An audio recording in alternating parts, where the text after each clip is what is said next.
I don't know. We could totally add a heckler down the line. Just somebody that sits just out of shot where you can barely hear them, and they just randomly comment. Some person who just like you hear them vaguely in the background. You're stupid, Yeah, kind of thing. stuff Yeah. like that. Yeah, Mm-hmm. have our own Waldorf. I did find a way that I could put a soundboard in with like zero effort on my part, which is the only way that that's ever going to happen. So please tell me we're already recording because I've already mentioned the Muppets. We are recording now. Yes, I didn't record the initial exchange there because I didn't figure that was necessary. But, yeah. So you got the Waldorf reference. I got the Waldorf reference. Yes. That's all I needed. Yep, Waldorf reference We is can in. end the podcast now. No, we cannot, because on the topic of the Muppets, we need to talk. Oh, so did you watch? I have binged the entire thing in the last 2 days. Okay, I only watched like 4 episodes. Okay, that's it's not my cup of tea, but I really enjoyed it. That's highly disappointing to me. No. The concept of it, I is what I have an issue. I don't care for celebrities. Celebrities have never cranked my tractor, to use a southern term. Gotcha. But I really enjoyed, because this. For those of you that don't know, we're talking about Earth to Ned. We are. It is new on Disney Plus. Mm-hmm. And it is basically a talk show, but it's not a talk show. Well, it is a full-on talk show, but it's not hosted.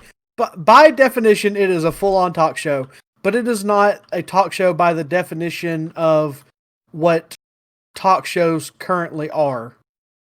They do have guests, and they communicate with those guests. They talk with those guests, but they're not really asking them about their lives. They're not asking them about the next movie they have coming out. They're just it's literally just two, or well, if you want to count the what they call the little guys, The Clods, yes. Mm-hmm. So if you want to count the Clods, which I do, because every time he says it, I think Claw. So anytime, if you want to count the Clods, then they talk to several Muppets, because they are in fact Muppets, because it is part of the Jim Henson Corporation or Entertainment. Yes, whatever it is. So it's literally just a bunch of Muppets just doing comedy while there is a celebrity present also trying to do comedy with them, but not keeping pace. Say some of them are not as good at the comedy part, but I say that's not always a bad thing. Like it is a full-on talk show. Yes, that's the part I enjoy. I enjoy the interaction between the Muppets and the celebrities. I just don't care for the celebrity part. Like if it was just random people, I would think I would enjoy it better. I say that was actually a thought I was having. Like so the whole premise is that Ned is an alien who is sent to Earth by his father to destroy Earth.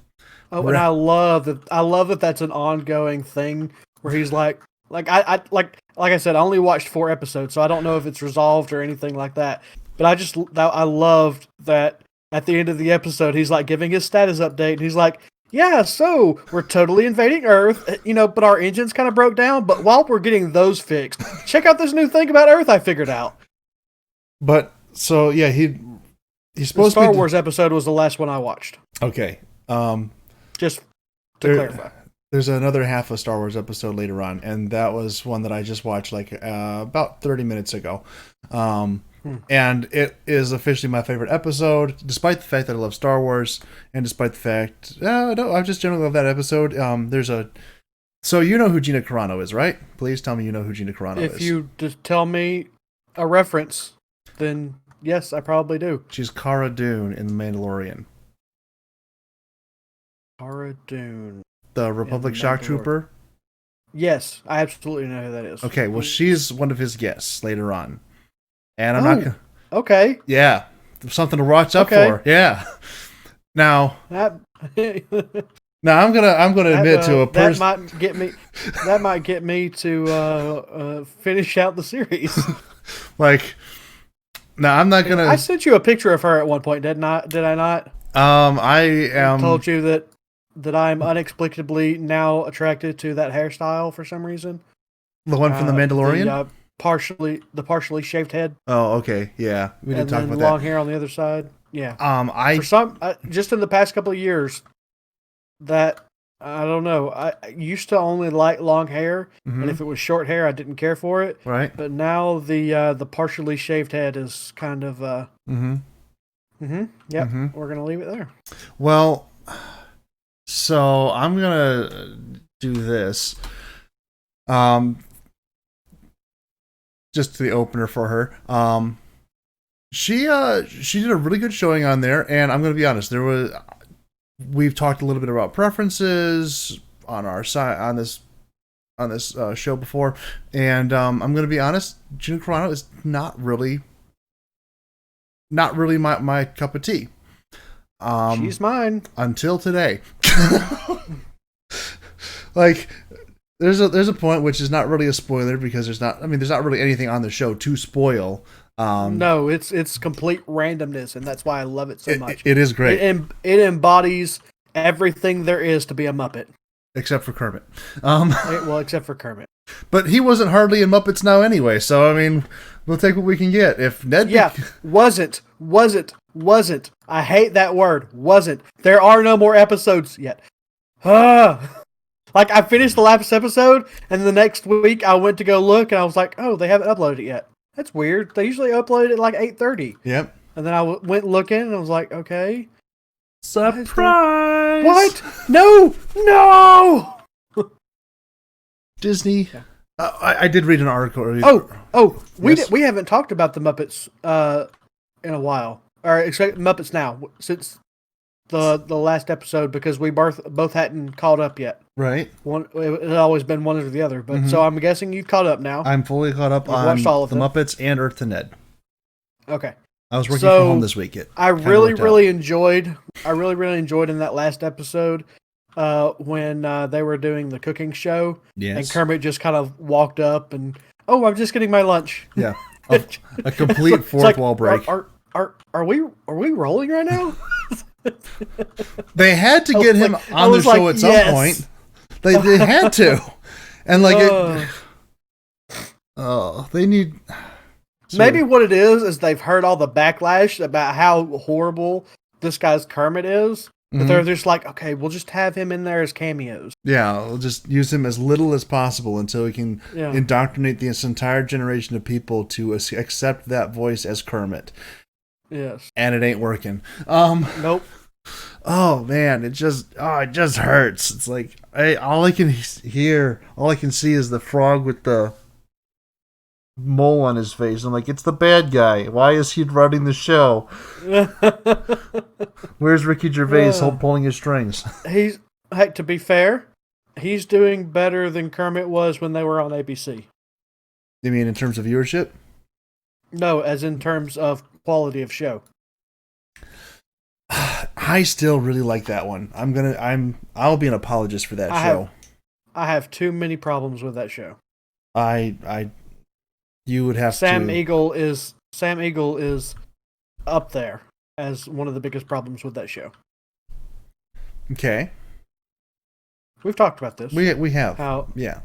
But I mean, I kind of enjoyed the narrative structure of it. I think that was good. The narrative structure of it didn't bother me. Mm-hmm. It was the portrayal of the different characters. Like the episode, like I told you, the episode with Miss Piggy, where they're trying to, shame her for her tail. Okay. And she's like, I'm not having any more of it. It's like Miss Piggy would never be in that situation. Yeah. It's like, so why? I mean, they got it right this time around with Miss Piggy's style. Mm-hmm. Yeah. I mean, she's gonna lean into it. She's not running away from who she is. Yeah, someone coming to Miss Piggy being like, "You're a tail, huh? It's so silly." And she'd come back and be like, "You're just jealous. You don't have one, huh?" Yeah, and then be like, well, you have a chopping block for a head. Hey-ya!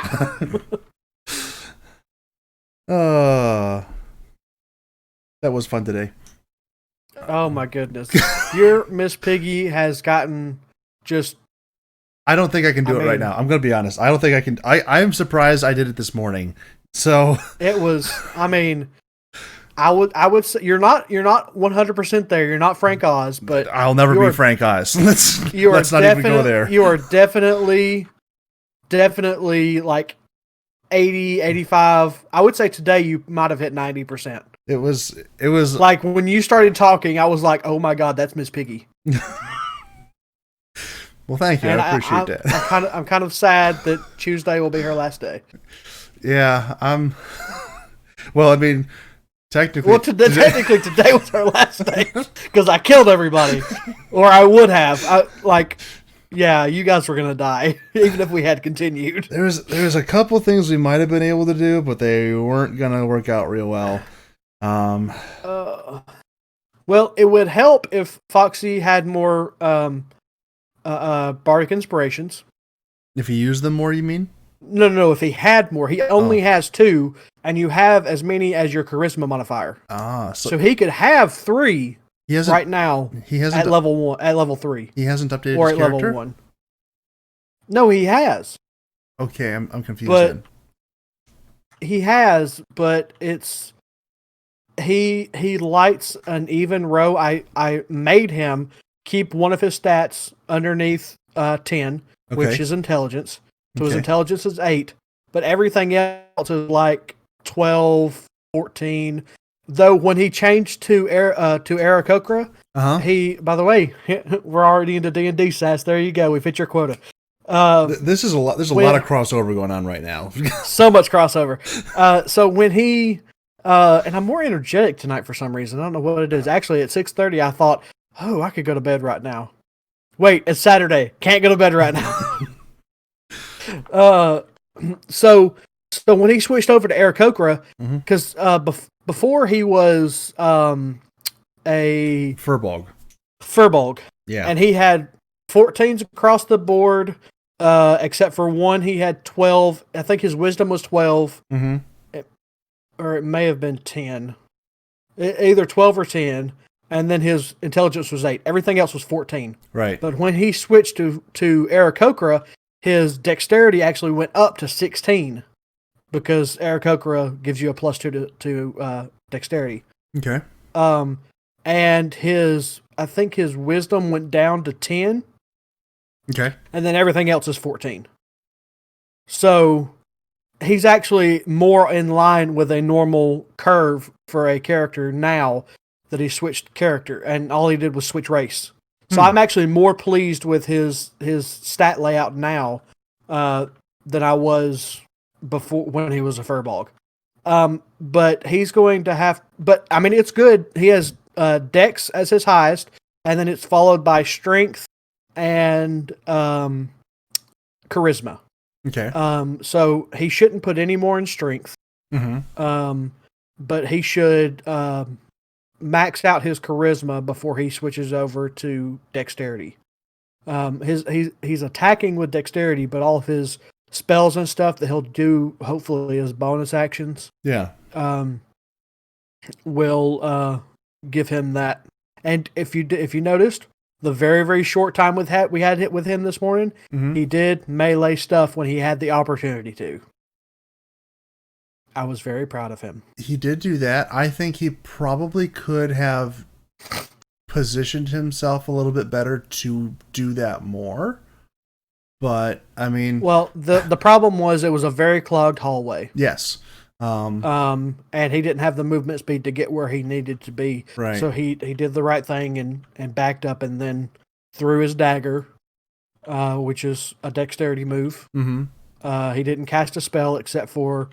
I think he cast one healing word before he left. Then he didn't use any. He didn't use any more spells. And when I was playing it, I only used like maybe 2 more spells, and he had a ton of spells left. Oh! What'd you do? Rip Diamond Shovel. just got talking and just kept digging. Yep. And I'd already put it away, and I got it back out because I forgot that I had put it away. That's what you get. It's fine. I've got 2 stacks of diamonds.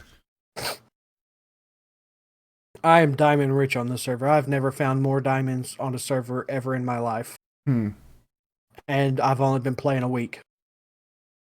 That's kind of disheartening for the rest of us.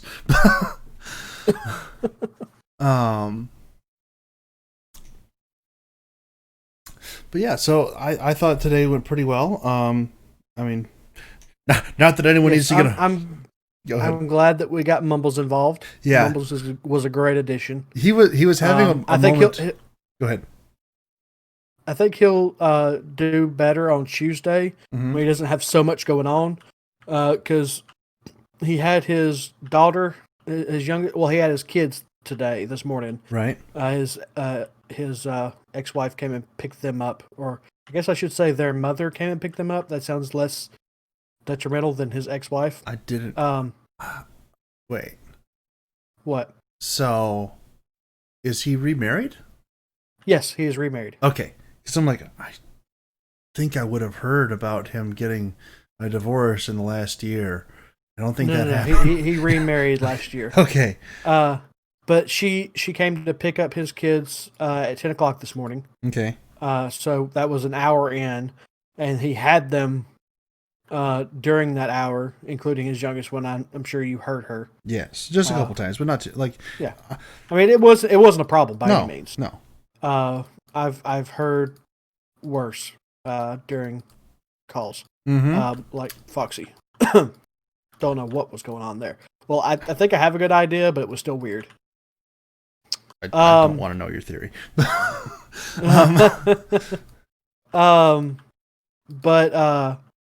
I think. Oh, and then after he had done the handoff with the kids, his now wife fell down the stairs. Yes. And so he had a lot going on today that wasn't D&D related, that was definitely more important. Right.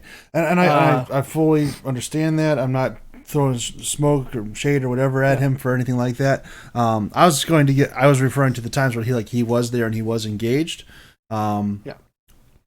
He did have a couple moments where it's like he didn't quite know what to do. And that's the thing. He has never played D&D before. He's been DMing. The thing about him, he has been DMing me like crazy ever since Monkey mentioned to him that I would be okay with him joining us. Asking good questions, and I've been clarifying a lot of the rules, a lot of the basics, and so there were points today where I allowed him to attack with his scimitar, right, and then do an offhanded attack. I'd forgotten that he has a shield, which is why his AC is 18. Yep. So he can't do an offhanded attack while holding a shield. This is true. So unless he was it's a asking spiked me, shield. Unless it's a special shield that allows you to do that. Yes. Right. This is not one of those shields. Yes. So he was asking me if he would be better to do a javelin in his offhand. And I was like, okay, first of all, you can't use a javelin because it is not a light weapon. I was like, secondly, I screwed up this morning. While you're carrying a shield, you can't have an offhanded attack. Right. Because you have a shield. You're holding a shield and you can't use that unless you have Shield Master or unless you have some other thing that allows you to use your shield as a weapon. Right. Plus, I told him, I said, you have chosen the fighting style of Duelist, which gives you a +2 bonus to your attack when you only have one weapon in hand. Yes. So it would be detrimental to him to have an offhanded weapon. Wouldn't it also be somewhat detrimental to have a shield? No. Okay. I'm just wondering because... Yes, I read into it because I was like, should he have a shield if he goes Duelist? But no, Duelist, it's worded specifically so that you have a +2 to your attack if you hold only one weapon in your hand. Okay. It specifies nothing about a shield or leaving your offhanded open. I mean, so he's proper medieval duels were fought with shields in hand, but the common conception now of sword duels is like, Wesley and Inigo Montoya whacking back and forth at each other with rapiers. Yeah, that's why I checked the rules just to see, because I was like, okay, can he have a shield and have this? Do I need to tell him to either switch his fighting style or get rid of the shield?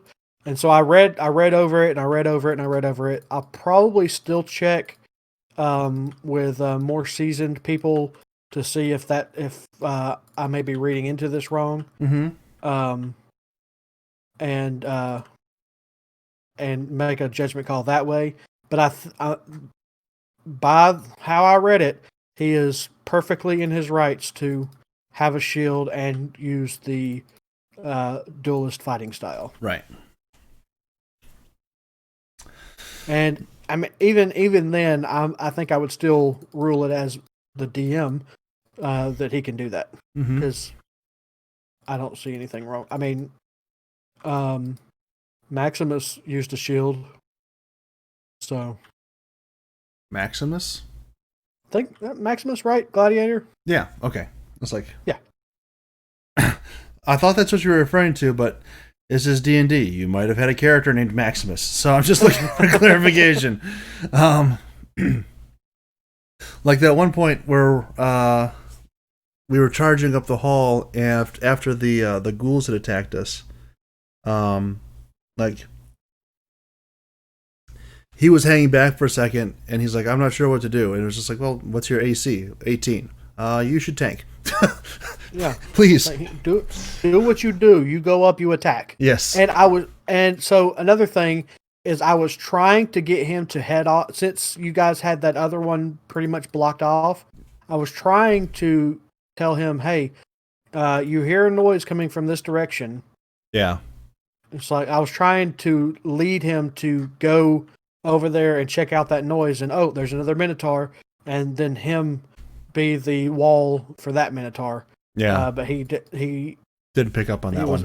I think he was overthinking things a lot, and also, like I said, he was preoccupied with other more important things. Yeah, it's a good learning experience. I mean, it is every time. Yeah. I'm certainly no expert by any stretch of the imagination, but I just have fun. There's a lot of things that were a lot of fun today. So another thing is, I don't think we explained. I don't think at any point we explained flanking to him. Yeah, so I think if we had done that, he would have. Because there were a few positions that he didn't move into that would have not necessarily given him flanking, but could allow the next person to step up into a flanking position with him. That he could have done that would have helped you guys out. You guys were really bunched up, so there wasn't much flanking opportunity. Right. And like I told you, you did this with me and Kuya. And we were level 1 characters because we didn't know any better. Yes. And me and Kuya survived. Yes. Just 2 of us. I think there were fewer ghouls because I didn't actually roll for them. I just used the ones that were like gave us, if I remember, you gave us 6 total. Yeah. There on the map, it gives you 3 and 3. 11 ghouls. I think so, because it gives you 4 down the line, 3 up that way. That was 7. So that was the L that we had made. Plus, it had all the space in between filled in. Okay, so I think that would have been another. I think you guys only ended up fighting one corner of the ghouls because we only fought one corner because I thought if that's what was in that corner, I'm not going to the other. And we had already fought the 2 sets of Minotaurs, and I thought, I bet this place is mirrored. I ain't fighting no more ghouls. Right. But what we did is we were like, screw you guys. We dropped, I think Kuya dropped a smoke bomb or something like that, and we got the heck out of there. Yeah. It was tough spaces. And then the ghouls funneled out slowly, and we picked them off as they came out. Yeah, you kited them properly in Call of Duty Zombies fashion, or or whatever. Because they will only lurch forward a little at a time, or whatever. I don't even know if at that point I knew what their moving speed was. I was just making it up. So. Yeah, probably. But I think I do remember you rolling to see if they came out of the fog, if they had found their way out. Yes, I think you did roll that. I don't know what you rolled or how you determined if it was a success for them or not. Hang to find out. But that's what you always want to hear the DM say. I don't know. Let's see what happens. But yeah, so you live and learn. We learned a lot during those early days of just absolutely messing around, not knowing what we're doing at all. I mean, I'm still 70% of the way there, but which is a real problem because it's kind of coming upon me. Weird as this is, so my pastor the pastor of the church that I just moved to is firmly against Dungeons and Dragons. We have not had that conversation, but he is against it. We have. Oh, not him and you. No, me and we've had that conversation. We had this last week. Yeah, he and I have not had this conversation. We need to, but we've not had this conversation. But that being said, it is nerd church. I mean, every single person there, except the women who've married. No, we don't count them. No, but no, we're not going to be. Never mind. There's a lot of weird theology things people try and throw in there. It's false. Women are just as valuable in the church as everybody else, and in many cases more so because they will actually do things that people otherwise are just like, oh, well, what if we just put that off for 6 months? And they're like, no, let's just do it. But anyway, women are the best. They are. I'm still trying to find one who will put up with me. It's not working. I'm not really trying to find one, but I need one. Wow, that is a big shift from last week and 2 weeks ago. Like 2 weeks ago, you're like, women, screw them people. I don't feel like but like everybody else seems to think I need one. I mean, I'm perfectly fine living by myself. What the? There are 2 cats in a hole. Hello, hole. No. Oh, that's something else I gotta do. So where was I? Yes, it is. I set you free, cats. What was I saying before you came upon cats? Me and women. Oh yeah. I don't know why we're talking about that, but no. I guess I can understand. There is definitely a much greater push from people outside for me to, settle down, as it were. But it's not like I'm, living it up every night. I'm sitting in my house recording a podcast talking about the D&D game I had this morning. It's not. I'm not exactly a rabble rouser in this regard, but yes, I need a woman in the sense that I need somebody to motivate me to do things that I normally wouldn't do. Mm-hmm. Like clean my apartment. Yep, I'm understanding that one. It's clean enough. I mean, there's not garbage everywhere. It's just clutter that I put down somewhere and don't move until I need it again. It is coming to the point in this apartment where I'm thinking I need to actually buy a vacuum, but we're not there yet. Hey, maybe tomorrow. I had a vacuum that I got for free. Mm-hmm. A long time ago. It finally broke when I moved to this apartment. Okay. So I didn't have one for the longest time. My sister made me go buy one at one point. She said she was going to buy it, but she has no money, so I bought it. Right. And so I bought a vacuum cleaner. It was a little tiny vacuum cleaner. It was basically a Dyson on a stick. Probably the same one I'm thinking about buying. Gotcha. It was like $30. Exactly the same one I'm thinking about buying. It's a 700 square. It's a 700 square foot apartment. By the way, yeah, I'm sure. Yeah, I'm sure it will. Great. Like, but she took it with her to Disney when she left. Okay. And it didn't come back. She left it there. She also left my calendar dry erase board there. and I didn't learn about it until like 3 weeks ago when I asked her about it, and she was like, "Oh, I left that in Disney." It's like, yeah, okay. That's a problem. But anyways, so before we went to Disney in November, June of 2019, the first time we went after we got our annual passes. Gotcha. Maybe it was June or July, I don't remember. 2019, I went and bought a vacuum for the sole purpose of using the vacuum seal bags to put my luggage in. Gotcha. Because we flew on a cheap airline where you have to pay for everything. So the only thing you don't have to pay extra for is a carry-on bag that fits underneath the seat in front of you. Right. Which is not a very large bag. You saw the bag that I used. Yep.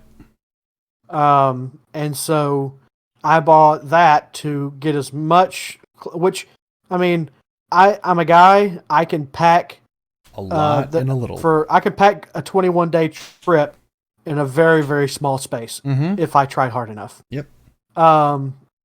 So, I mean, I got a lot of stuff in that bag.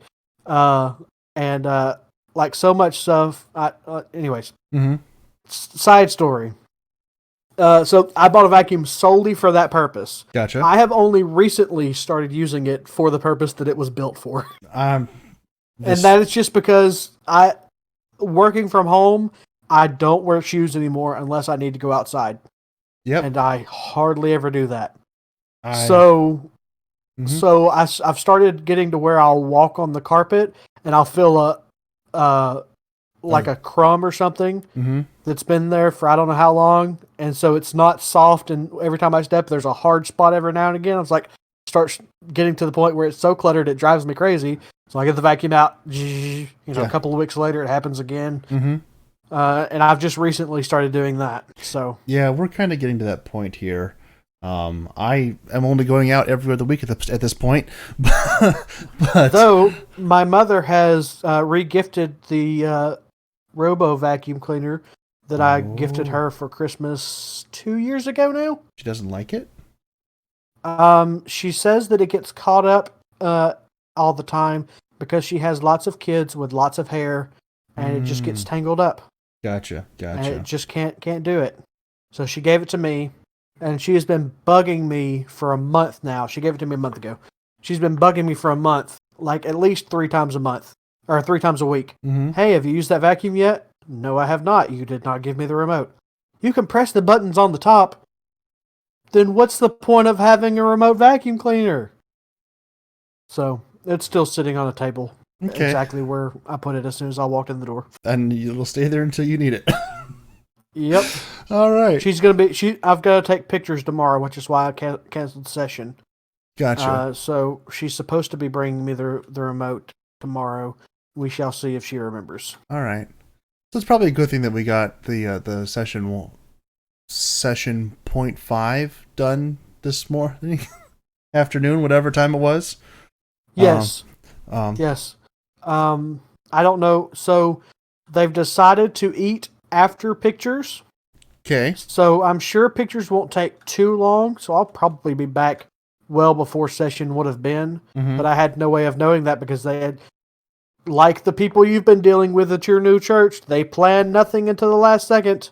And then they're just surprised that you have other things going on and they don't understand why you can't I was just like, okay, I'm just going to free up my entire Sunday and I'll just, wait for them to tell me when So I've got an area of time that we are supposed to be meeting for pictures, and they don't even have a location yet. They've narrowed it down to 3 places that are in 3 different places in the city. Well, they better figure that out quick because most of those places require an appointment.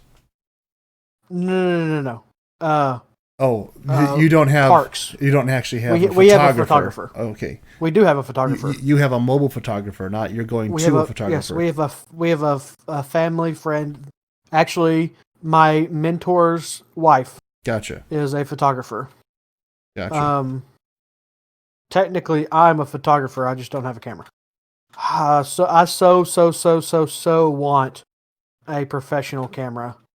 They are just so darn expensive for what I want. And every time, I'm watching these videos on YouTube about how to do photography, and they go over all of their camera equipment, and then they're like, but you know what? In this day and age, if you have a cell phone, I'm like, I don't want to use my stupid cell phone. It's like, I want to be able to rack focus. I want to be able to play with my ISO.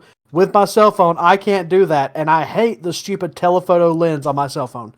Or not telephoto. I wish I had a telephoto. I hate the wide angle lens on my cell phone. I absolutely hate it. My biggest complaint with cell phone cameras is that and it's because of a technical limitation. It's a legitimate technical limitation. Oh, absolutely. But they only have digital zoom. And I refuse. Not in all phones anymore. In every phone I've ever owned. That's fair. They now have phones with what they call a periscope lens, and it actually has physical zoom now. Okay, I don't have one of those. Yeah, but they're like, I think the newest one or the oldest one is like a 2018 maybe. I think the Samsung whatever came out in 2018 has one on it. Okay. Anyway, so optical zoom. That's the word I was looking for, not mechanical. Yes. I mean, same basic principle. Yeah. But I refuse to take any kind of, digitally zoomed in photos because they just look awful. Oh, yeah. They just look awful. Absolutely. So, one of my favorite things to take pictures of is landscapes and buildings and architecture. And with a cell phone, you can't, because you either have to zoom in from really far away or you have to stand right up on it. Right. Because of the wide angle lens. Like, I took a picture of a bridge where I was probably only 100 feet away from it. Uh-huh. And in the picture, it looks like I'm 3 miles away from it. Right. Because of the wide angle lens. Yeah. And it just drives me insane. I understand that entirely. There are a number of things like that that I just try to avoid as much as possible. I did a little bit of photography way back when. I bought a not super expensive camera, but a moderately expensive camera when I went to Africa the first time. And it got me through about maybe 5-6 years. Eventually both of the batteries died in it, and at this point it's such an old camera, it's not really worth trying to replace the batteries, because do they even make those anymore? Yeah. But like landscapes, wildlife, architecture, the whole thing, I'm right there with you. Those are all my favorite things to take pictures of. But just some of the things that what am I trying to think of here? So like just some of the experiences that I had being out in the African bush were not things that you could do with a digital zoom at all. Yeah. Yeah. It's like, okay, we are 500 clicks away from this rhino, but you can see it right over there. Just zoom in, and it's like 500 clicks is pretty far around the curvature of the Earth. I know. I just threw a number out there. Just making sure. I was gonna just keep going with it, but no, you gotta be Mr. Technical over here all the time. I know. Yeah, I hate you. It's kind of what I do.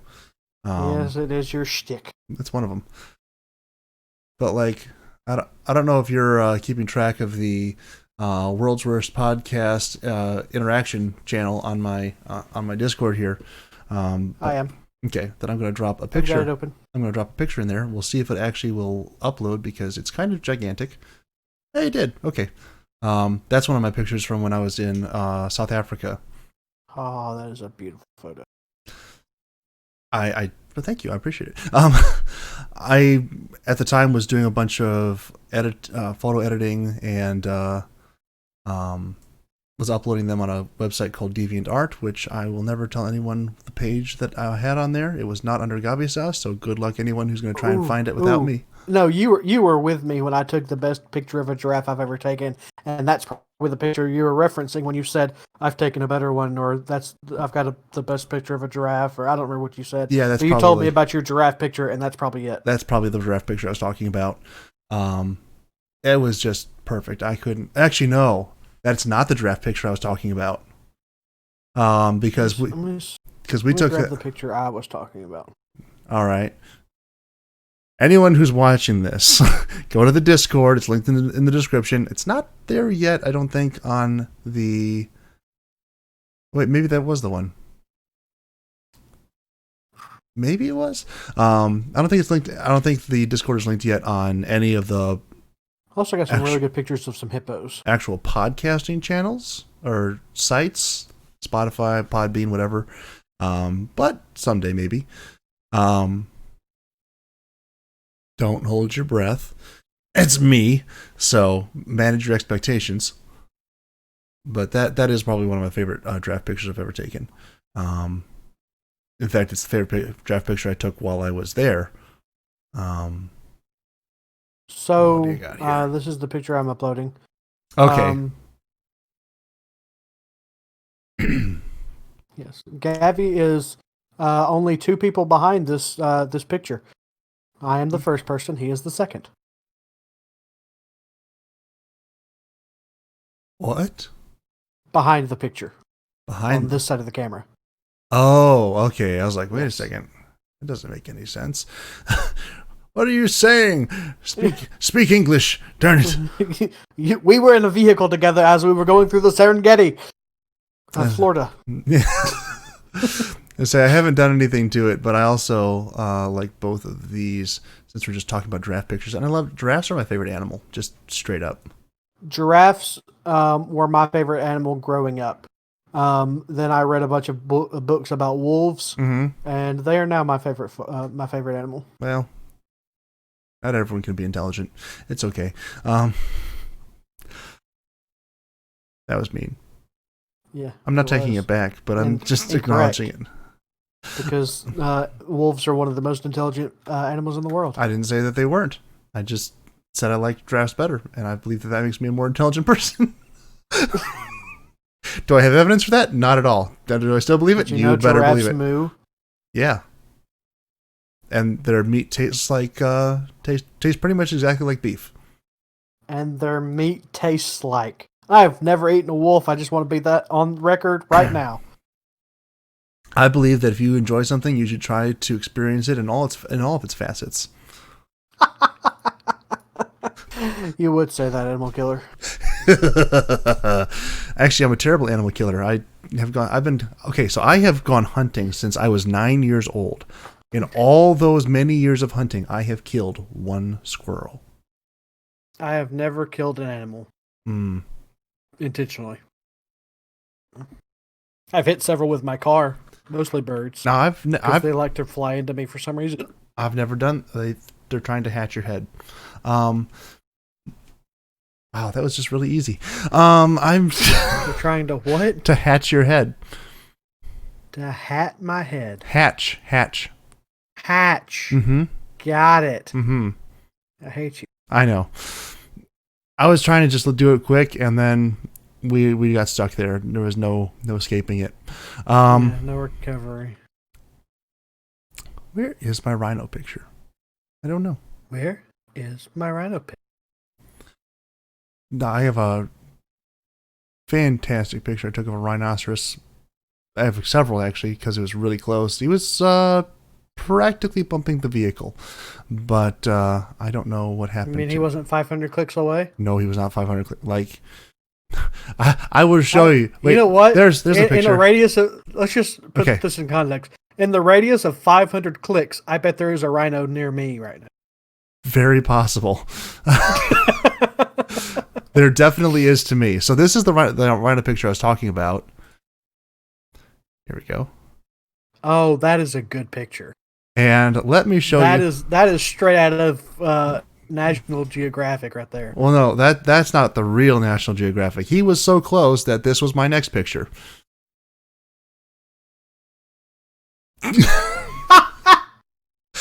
If you Why? If you look close, No, I don't want to. No. So if you look closely if this here, was my Discord, I would. If this was my Discord, oh my goodness. So if you look closely, you'll notice that it is in fact still steaming. My goodness. Oh, that was too easy. Flood that thing with pictures right now. I do not want to look at that anymore. Oh, what do I got here that can cover up some eye bleach here? My goodness. I was just there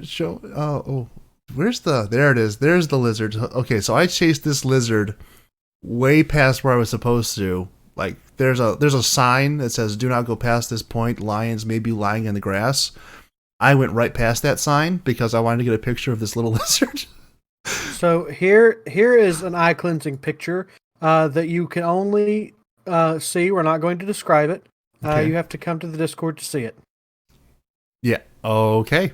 That's pretty solid right there. It's worth it, right? Mm-hmm. Mm-hmm. Speaking of that, I'm going to be doing it again in let me tell you. In 62 days, 12 hours, and 11 minutes. Alrighty. That's very specific. Yes. Well, I found a hotel. Mm-hmm. My sister and I are going to drive down. Mm-hmm. And so the whole trip is going to cost about $500 for both of us. So nice. Like $250 a piece. Very nice. Still trying to get that to. I have my Discord on my long screen, so it's not off my screen yet. So it is off of my screen. That's all I care about. I'm trying to be considerate to the people who. Well, they're going to see it anyway, so I guess I don't have to be all that considerate to them. But there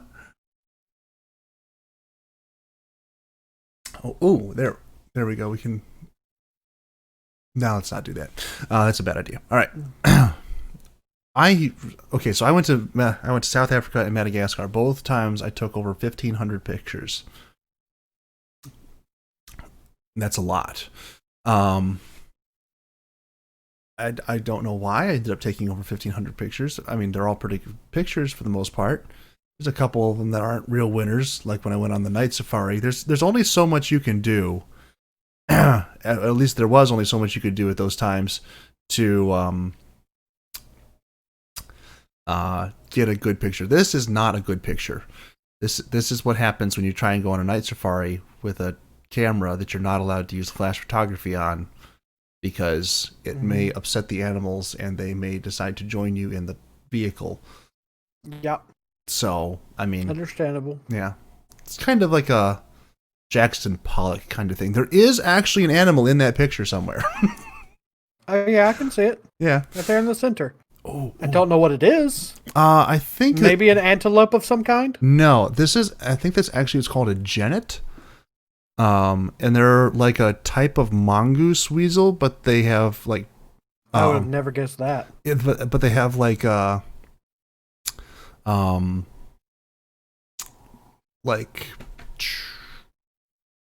what's the word I'm looking for here? Here, there's a better picture. Not a significantly better picture. It's like a raccoon with leopard spots. And I'm not being facetious. Yes. That's good. I appreciate that. All right, let's get one more eye bleach picture in there, and then we'll move on to something else. Here we go. Some boids.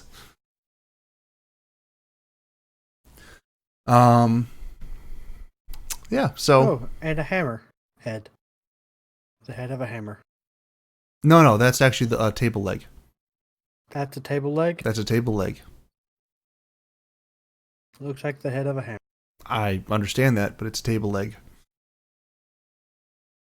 Here, let me throw a picture of me in here. No. Foxy, who's not listening, just got excited for some reason.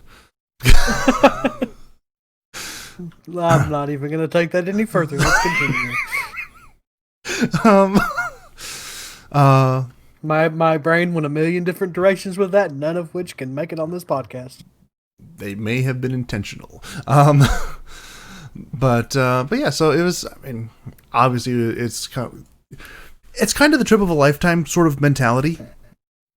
Because I mean, have you ever gone someplace where you came back and you're like, I don't know quite what it is, but I can definitely tell that I'm not the same person as I was when I left? Yes, when I went to Mexico. Aha, exactly that kind of thing. On a mission trip. Exactly that kind of thing.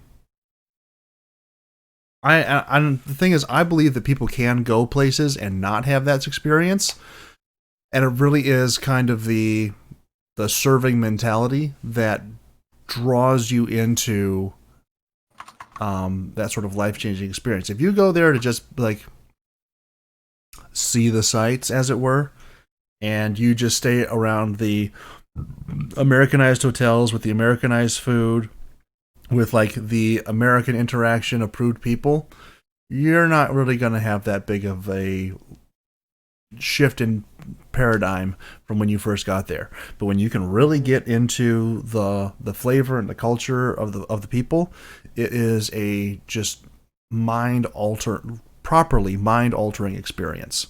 You will not think the same way you did as when you first got there. It is a very humbling experience, if I may put it that way.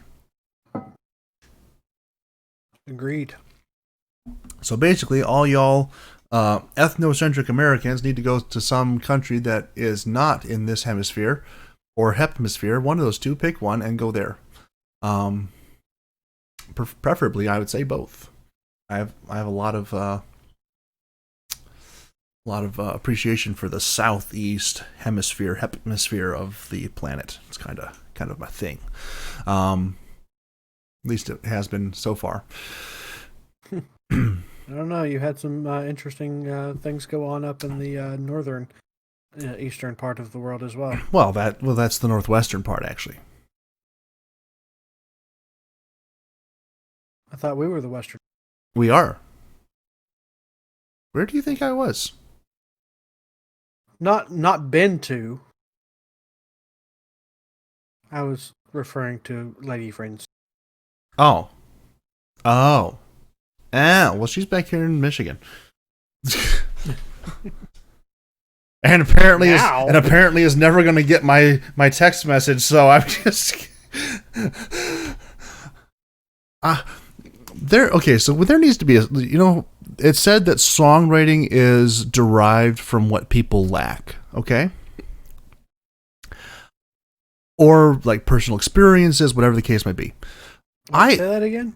It is said that songwriting as like a cultural movement is driven by what people lack. Yep. So if you go through like... by that standard, you should really get on that Hello Hole. Wow. Okay. We went straight to 11 on that one, didn't we? I couldn't resist. You could have, but you didn't.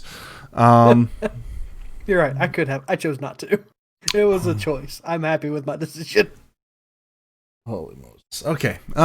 Hey, this is a stark difference from last week, so you should be happy. I am happy and also disappointed at the same time. Just anyway, as you should be. So it is said that a cultural movement in art is driven by what people lack. So for generations, a lot of songs have been written in Africa about water because they don't have clean water. They don't have access to it. And so it's something that is a perceived and very conscious lack. In America, for some reason, for the last 40 years, about 70 to 80% of all the songs written by popular people have been about love. There's probably a lot to be said about that, because there's a perceived lack of something. But with that in mind, I think someone, somewhere, somehow needs to write a song about just getting to the point where you're like, screw it, I'm getting out of the love game. Although, wait a second. I take it back. Mel Brooks already did it. Have you ever seen Blazing Saddles? No. Okay. It's a very inappropriate song. This is the part of the show where if parents have their kids here, you should make them leave. Really? We should. Like, disclaimer doesn't go before mine. What? That disclaimer didn't go before what I said. Well, that could. There's enough of a double entendre there that may not come across.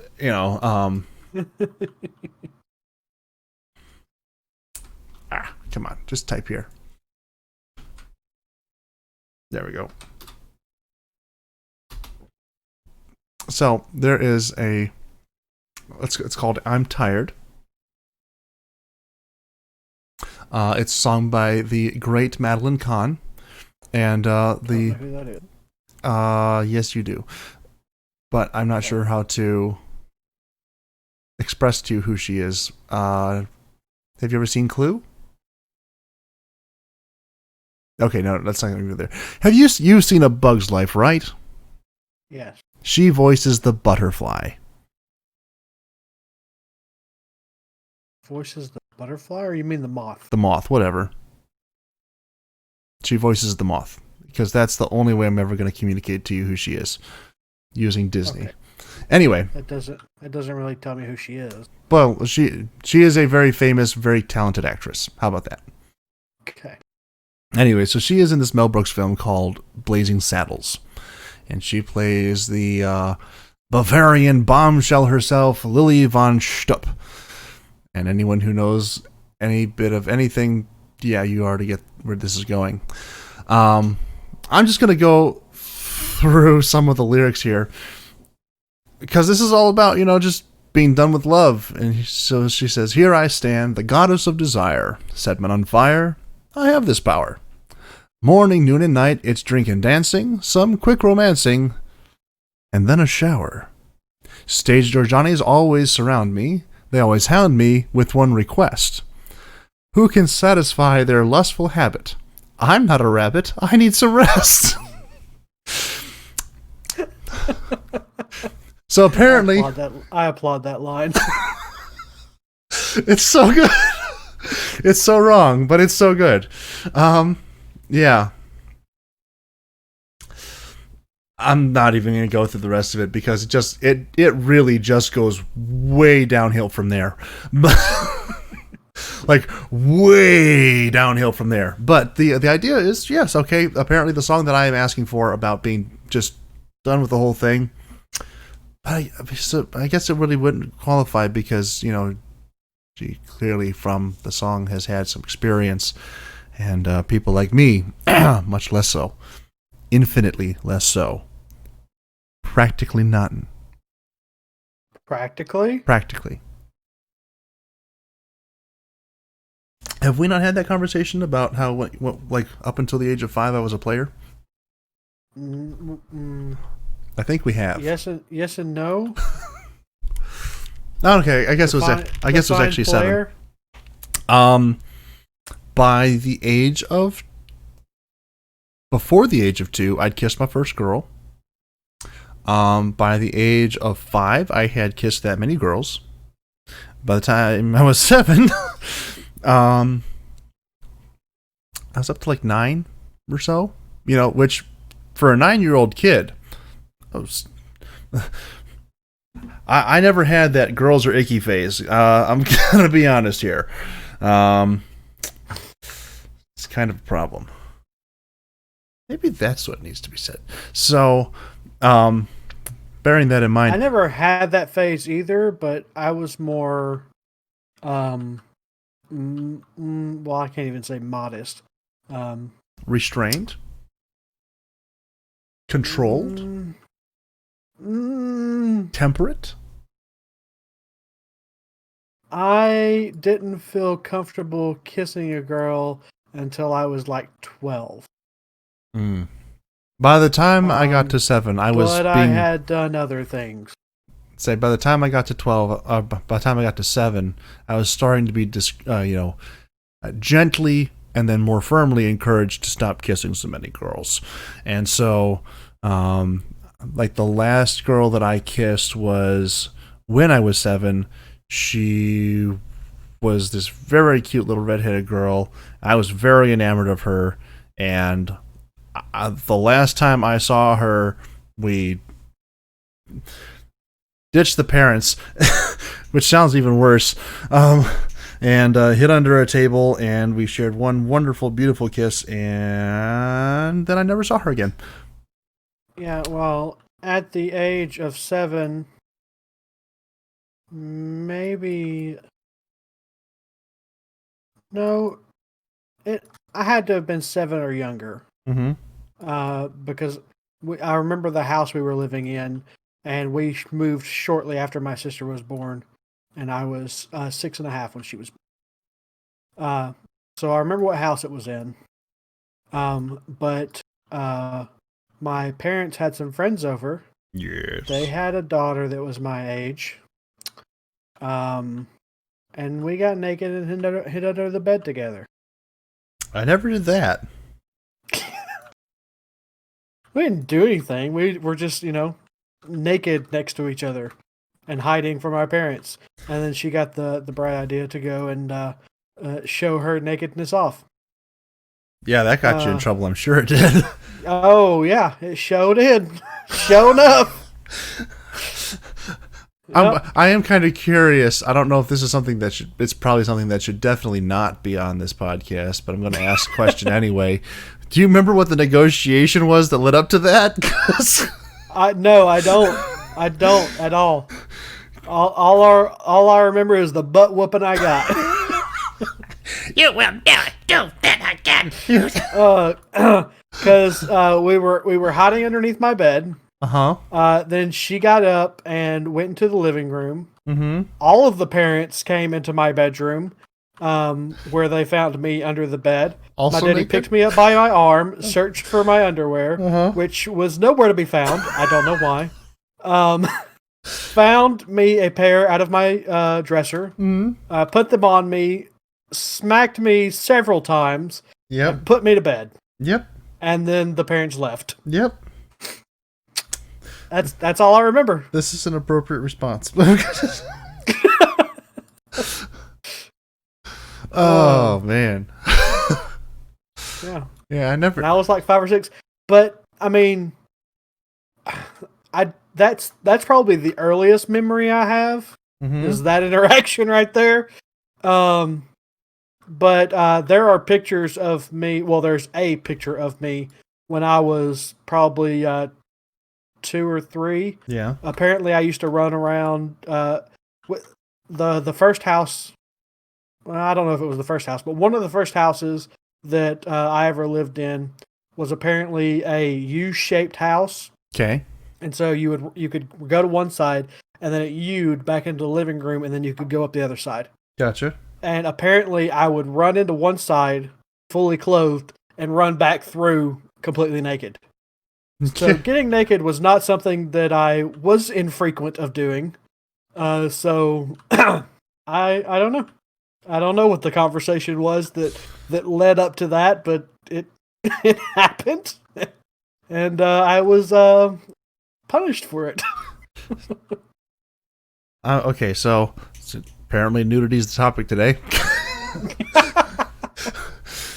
So I only have, I mean, I guess this is already one more than you've told, but I only have 2 naked Gavi stories. One time, I technically told 2.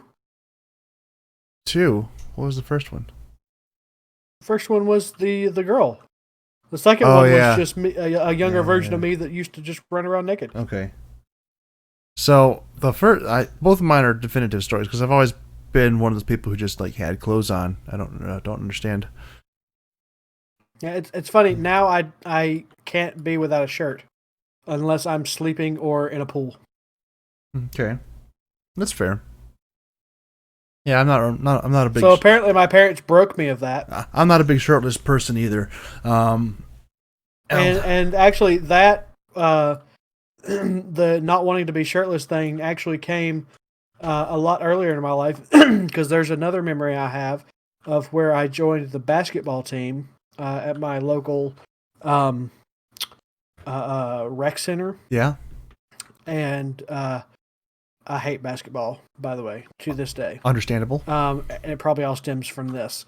But first practice I went to, I was put on the skins team, where the boys would take off their shirts, and you would have the shirted team, and then you had the unshirted team to keep the team separate.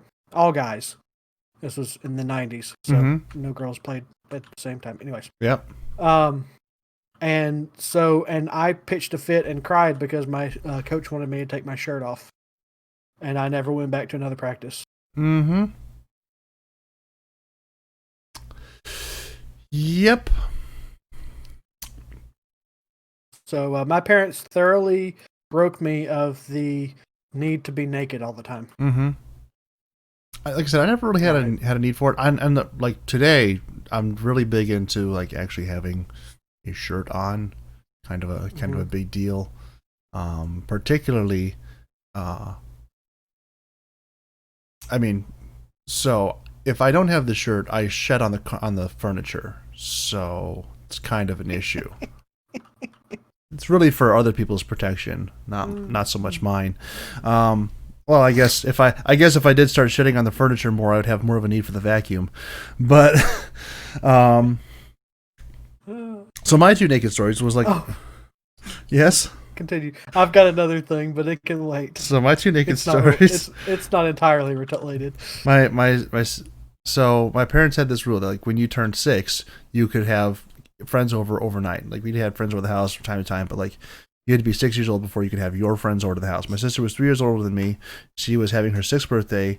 All of her friends came over. It was a big deal. It was the first time she ever had kids, or her friends in there. I was 3 years younger than her, and I was like, okay, well, you have to go to bed. And I was not really happy about this because my sister's going to do something that I wasn't able to do at that point, and wouldn't be able to do for 3 more years. So I was unhappy. So I was trying to think of some way that I could turn the tables, as it were. And so my mom's like, okay, well, we're going to put you to bed. So she takes me upstairs, 8 o'clock, whatever it was. I was 3. And she, gives me the bath, the whole 9 yards. And she says, okay, you wait right here. Well, that doesn't work on a 3-year-old. So I went back to my room, and I was like, I'm just going to get dressed, and I'm going to, dress in my pajamas. I'm going to do whatever I'm going to do as a 3-year-old kid, trying not to go to bed. And I walk in to my room, and I open up my drawer, and I discover that I had no underwear in my drawer. It's kind of a real problem. There's no drawers in the drawer. Thank you for laughing at that. And so I now had a mission. I had to go find me some underwear. So I marched right downstairs with a towel around myself. And I walked. It was like this kind of the staircase had a couple corners in it. And so like you'd walk down 5 steps and you'd make a right-hand turn, and you'd go down like 10 steps, and you make another right-hand turn, and there was 2 steps down back into the living room. Yep. And so I got into that second landing, and my sister and her friends, who were like preparing to watch some movie or something, they looked up and they popped their heads up and looked at me and says, "What are you doing down here?" And I flipped open my towel and said, "I don't have any underwear." That reminds me of another story. Mm-hmm. I'm sure it does. And so, after thoroughly ruining my sister's party, which is strangely enough not the thing that she holds against me the most to this day, I would actually think that would be considerably worse than the thing that she holds against me to this day. But whatever. Well, you're not hers, so. That's true. Definitely just killed that party right there. It was an epic moment for me. I do wonder though if that might be why she pushed me down the stairs later that year, or held me underwater. Well, probably one of those. Anyway, so the other one was when I got into school, I was like maybe 9, and we had gym class, and the way that our school was set up, it was a church with a school in the back, and then there was a gym that was attached to the side of the school, but there was no door on the inside connecting the gym to the school. So you had to go outside through the door, through the school entrance door, and walk around and go into the gym. Well, at some point we'd gone to gym class, and like I said, I was about maybe 8 or 9 years old, and all the other kids in my class, like, you know, they're getting changed back into their school uniforms because we were a uniform school out of our gym clothes. And in the midst of this happening, I like had to use the restroom. It was not an option. So I, naked, run over into the stall, and I, you know, took care of what needed to be done. And I heard all the guys leave whilst I was in there. And so I come out, and I discovered that one of them had decided to be very, very helpful. And they took my bag with all of my clothes back into the school building.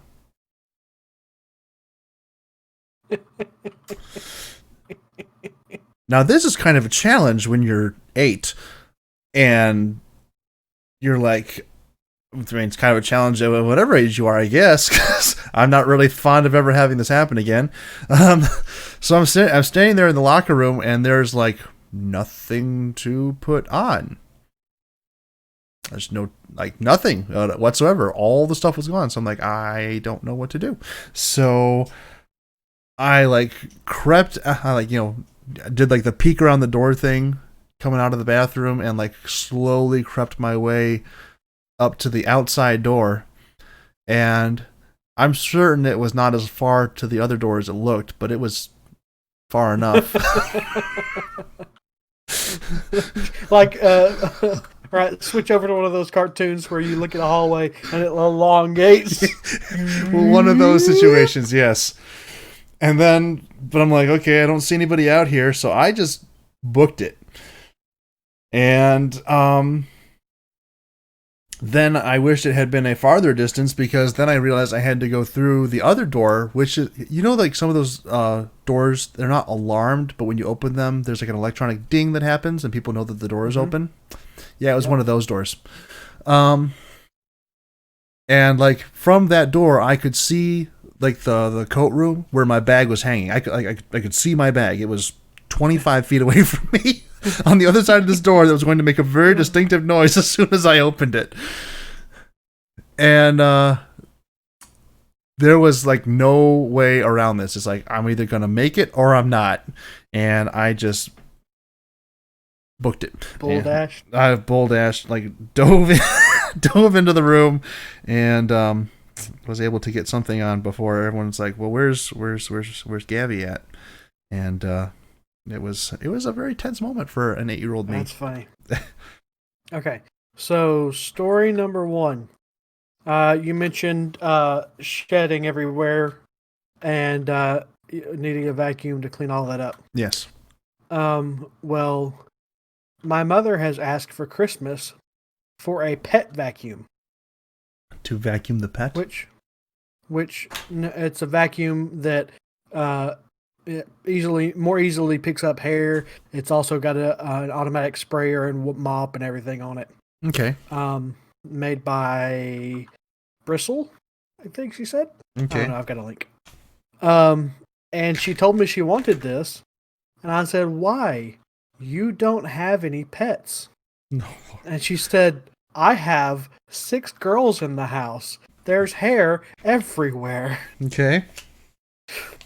So she's getting a pet vacuum for all the girls in her house. It's probably not a very good message to be sending. So that was story number 1. Story number 2.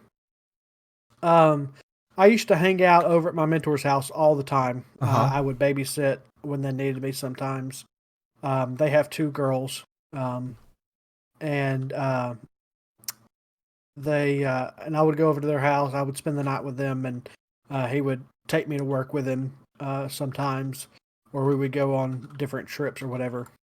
And I was over at their house one night, and they were giving the girls a bath, and I was just sitting on the couch, just watching TV, kind of settling in for the night before we went to bed.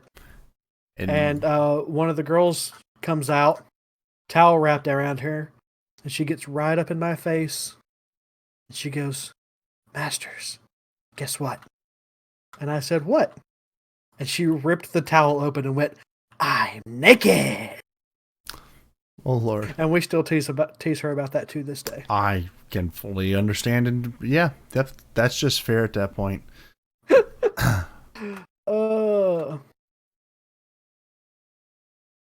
Oh man. Okay, so that's another thing. So parents have this, as I understand it, this like God-given right to embarrass their children. I don't understand. Oh, absolutely. But like, and kids don't understand, number one, that at some point in the future they're going to be embarrassed by something. And they also don't understand what the things are that are going to embarrass them in the future. I've been fairly fortunate, I think, except for one glaring. I mean, so I guess I have 3 naked stories. So, 2000 and what was it? 2009 maybe? What, I don't remember if this was when my grandmother died. No, this would have been 2 years before. This would have been 2007.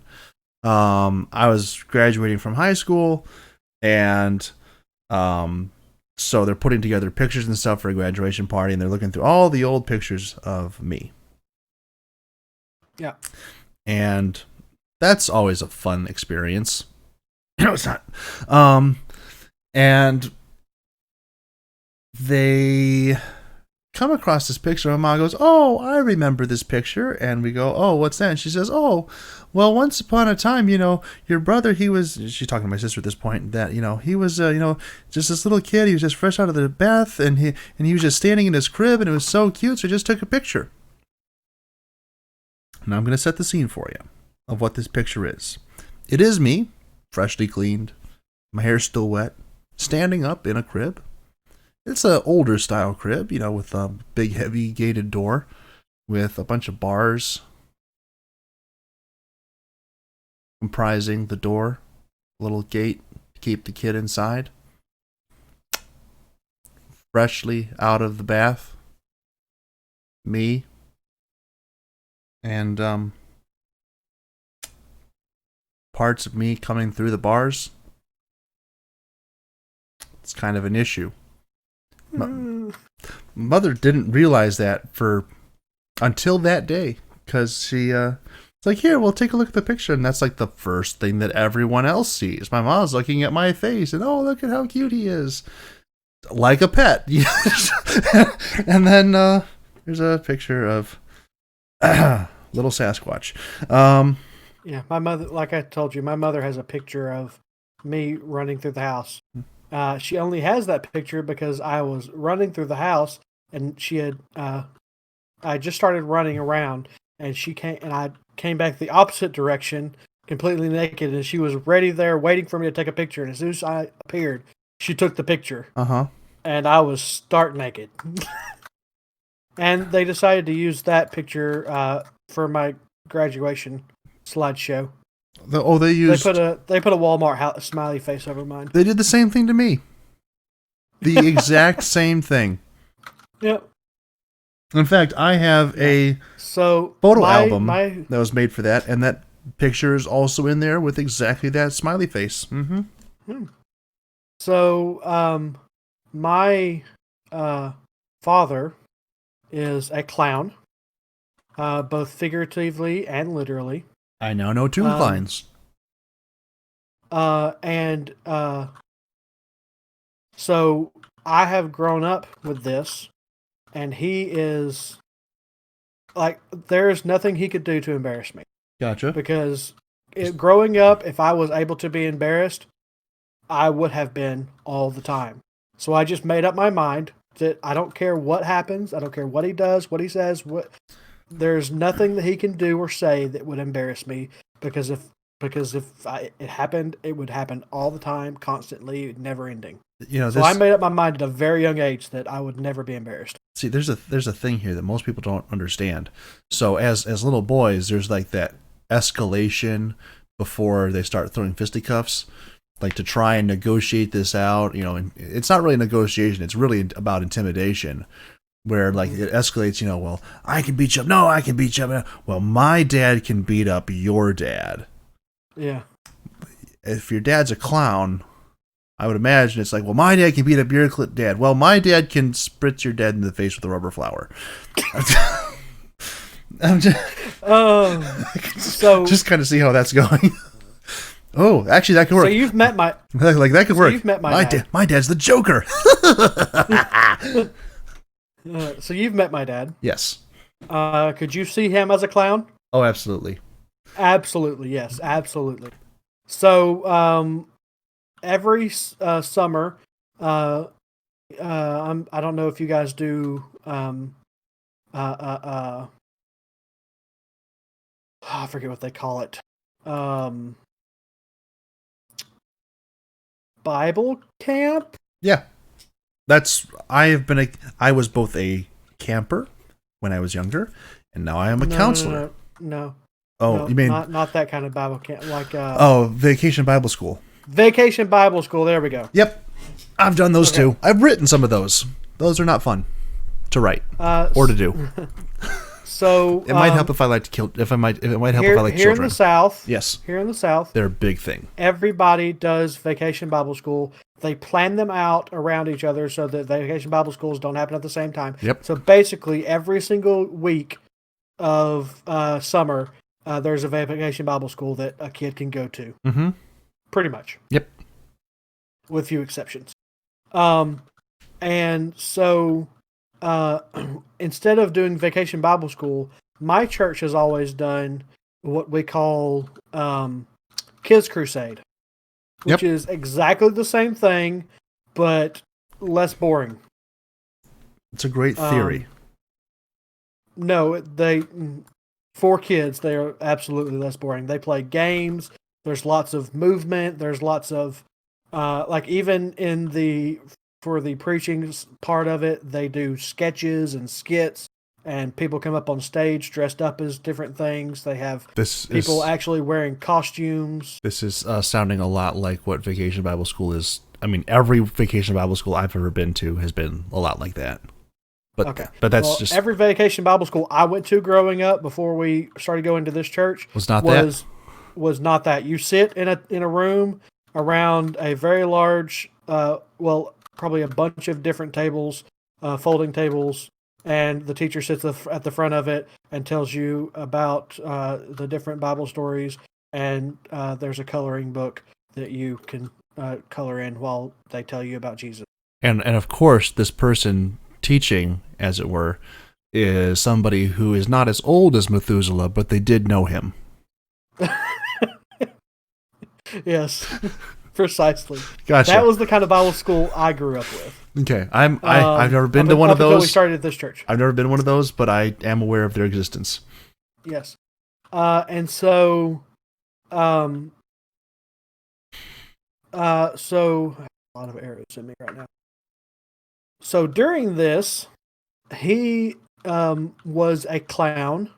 He didn't do like the face paint makeup thing, but he was, by every other definition, a clown. Right.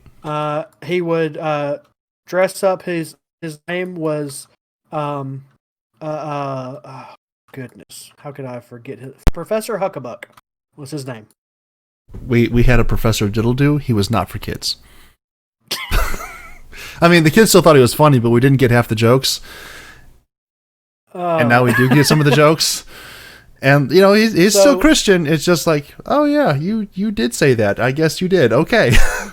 So, Professor Huckabuck, he wore a wig. He wears these big old goofy teeth and these thick bottle, Coke bottle glasses that he cannot see out of. He can't see anyways, but with these on, he really can't see. He did it every year. This is fitting the mold. There were adults that even after 5 years of him doing this did not know it was him. Okay, this is actually sounding pretty good at this point. Yes. So his big shtick, well, he was Professor Huckabuck, so he did hilarious prank things that would teach a lesson, but also do it in a way that was also teaching them like science. Oh, Like he would do an actual science experiment that would teach them a lesson that would correlate with the Bible study for that night, and also goof it up in such a way that all the kids would and adults were laughing their tails off. okay. So this, I'm not trying to interrupt your story, but I'm definitely doing that. So this sounds like something that my current pastor does. He has a German Reformed mad scientist he calls Dr. Johann, and he also does science experiments, but he's very legitimate about it. And he almost burnt down my old church's sanctuary when he came there and did it for us a couple years ago. He shot elephant toothpaste about 45 feet in the air, and it's a good thing we have a very tall ceiling. Otherwise, he probably would have burnt down our sanctuary, which would have been okay, because we were trying to remodel anyway. You may proceed. So, one year, he had me come in and be his sidekick, and I was his nephew, and there's probably pictures and video of me as his nephew. But I had what my mother calls a butt crack hairdo, where it splits right down the middle, and it was pasted to my head with lots and lots of gel. I also Very 90s. teeth. Wow, that was very loud. Sorry. And distorted. Sorry. It's just getting a little weird. Did you eat your microphone just then? Maybe just What a little was bit. I'm sorry. I'm working on some tactical things here. And so, and I wore a lab coat with him. I think my name was Junior. I was his nephew, but my name was Junior. I don't remember. I only did it 1 year, because, as you know, I am very introverted, and I enjoy acting out things. Like I could 100% be an actor, even though I'm as introverted as I am. Understand entirely. Because I mean, you play D&D with me. I'm very much out of my shell when we play D&D, but those are in short spurts. Mm-hmm. This was like 6 hours a night for 4 nights in a row, kind of deals, and so I got very, very It's kind of intense. exhausted doing it. Yeah, gotcha. And so I didn't do it the next year, which he was very upset about. But I actually enjoyed doing it. It was just so draining. Yeah. That I just couldn't do it anymore. But I went around with him, and my shtick was that I couldn't talk, but I had a horn that I used to communicate. Okay. And so when I would need to say something, I would honk the horn in a certain rhythmic pattern, and one honk meant one thing, and Yeah. so on and so forth. And that was my whole shtick. That's pretty good. Kind of want to see this video. I have Yeah, so that's a fond memory I have. I have some not so fond memories. I got roped into, so a couple years ago, my mother as the Sunday school director at my old church, and we were doing a curriculum, which was very much like a vacation Bible school, but it was longer than a typical VBS, and so it was designed to be taught progressively throughout the entire summer, like 10-week long thing, and in the 11th week, you're supposed to have a special program in the sanctuary. You bring all the kids in, you bring all the parents, you show the parents basically what the kids have learned.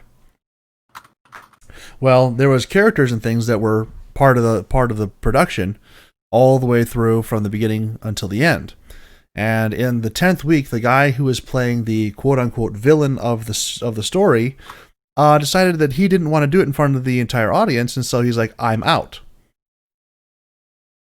And so my mother goes, well, I know that my son is rather theatrical. Let's just make him do it. And it was at this point that I became aware of the concept of being voluntold.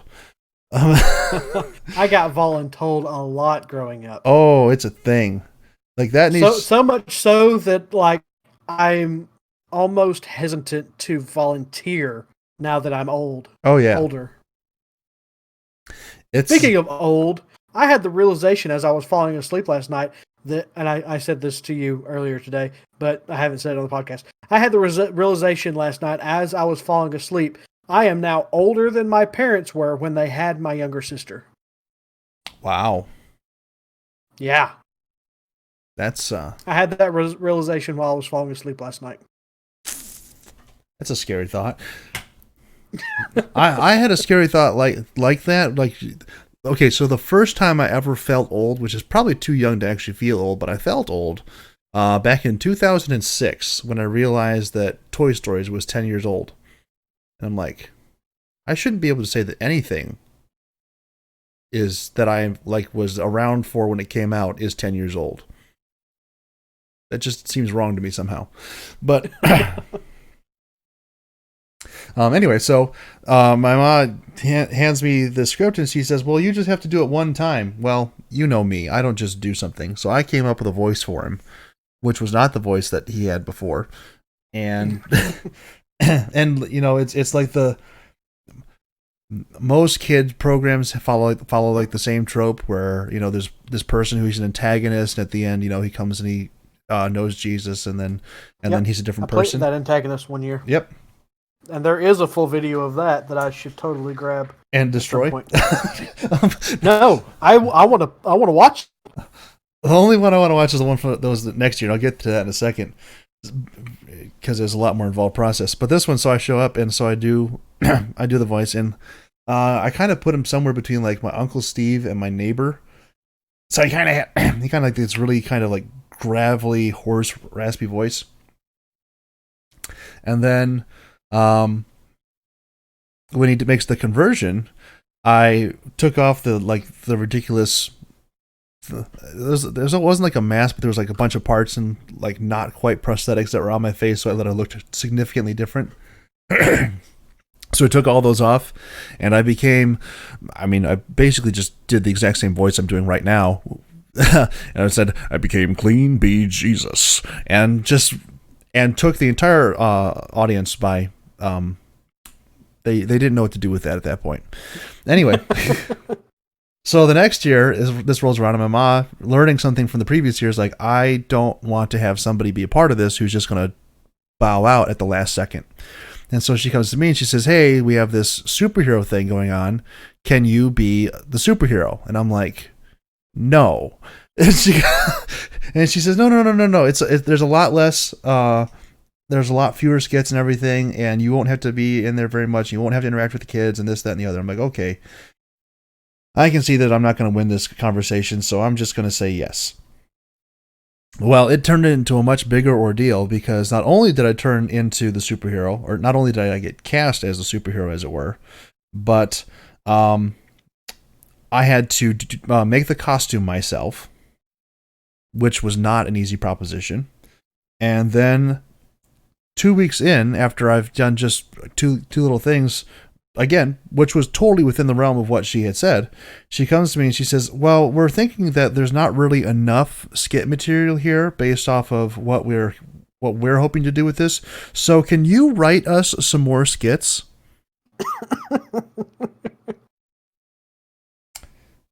And I'm like, I can.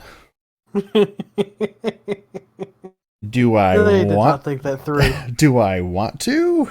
No. Do you really want me to? Well, this is kind of weird. I mean, they got exactly what you think happened. So, I did I think I did a pretty good job putting together a skit or a series of skits, but I did like full on narrative. So I'm like, okay, so we have a villain, we have the superhero, and we have this little kid person who's actually being played by a guy who was like 30 years older than me. He was playing the little kid because he was the only person short enough to fit in the costume, which was just great and still is. So we had something to work off of. So I built a narrative around it where the bad guy Skunker was trying to just make life miserable for the little kid, and then I would come along and chase him away. Well, it gets to the last thing, and it looks as though, Skunker's been defeated, and he walks away. And I go, I got an idea. And so I sat down and I wrote one more, which was more than I should have, but I think it was pretty fantastic. Because we get into the Sanctuary program, and I confer upon my as an extra thing that was not in the actual program, in the actual like 10 weeks leading up to this, but it was in the last program. I confer upon him, this armor, so it's it's the armor of salvation kind of thing. Mm-hmm. Yep. And so I, the helmet and the breastplate and the belt and all this kind of stuff, and I confer this all upon him. And it's this big moment, and it's kind of touching, and then Skunker comes back and he shoots me, and I fall over, and I immediately had 3 little kids burst into tears. It was the best thing I've ever done in my life.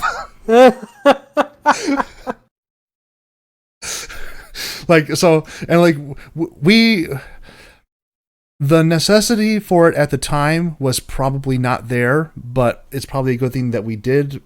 We were an early adopting church. We had a security team, and the head of our security team at the time was this ex-Special Forces guy. And when I say ex-Special Forces, I mean like there are parts of his past that he cannot tell people, or the men in black suits will come and take him away. Because, that kind of person. And so we had a upstairs area that overlooked the sanctuary, which is where our sound room was, and that's where he was all the time because he had a better vantage point from there. And so we had to approach him before this to be like, hey, this is what's going to happen. Please don't shoot Skunker. Because I gave him a fully gassed up pistolized paintball gun. Mm-hmm. That when he pulled the trigger, it made a legitimate pop. It sounded very convincing.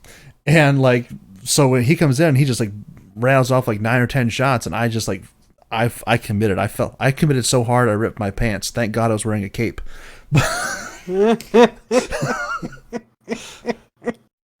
Oh my goodness. I committed to that flop, and like I said, all these kids just started bursting into tears. No! And I'm like, yes, success. And then, the little... He was asked never to do this again. No, that's not true. Because next year they said, well, the lady who wrote the curriculum, she didn't write one. So can you just write an entire curriculum for us this year? And I'm like, we're starting in 2 months. I know. Can you do it for us? Ma. She goes, oh, and we need you to play the main character too. What main character? Whichever one you come up with. I felt so much love. Oh, well, that's what happens. You do a good job, they'll just keep coming back. Let this be a... Remember that conversation we were having last week about, time frames in the government, and then we were talking a little bit about Star Trek kind of thing? Oh. Here's the thing. I don't remember Star Trek, but yeah. Yeah, well, governmental time frames being like, okay, whatever you think it is, double it, then double it again, and then he'll double it, and he'll double it again, and then, that kind of thing. That sort of situation is kind of ideal for when you're trying to not have to start doing something. Because, things need to get done. Let's be fair. Things need to get done. It is a good thing for people to be used and helpful in the church and every other situation and setting where it's appropriate.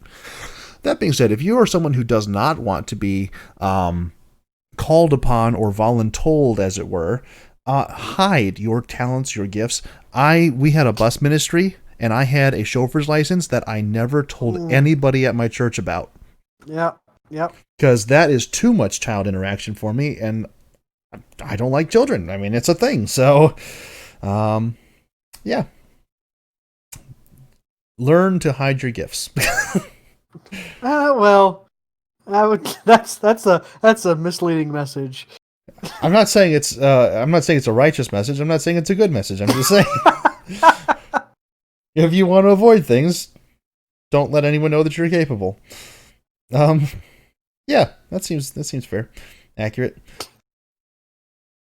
You're a horrible person. I love you. I am a horrible person. That's just that is just a statement of fact. I'm actually trying to find a picture of myself in this ironclad costume, because it's a picture of me, but you can't see my face. It's the best of everything, and without You should show it context. to Foxy. Hey, Foxy, this is me.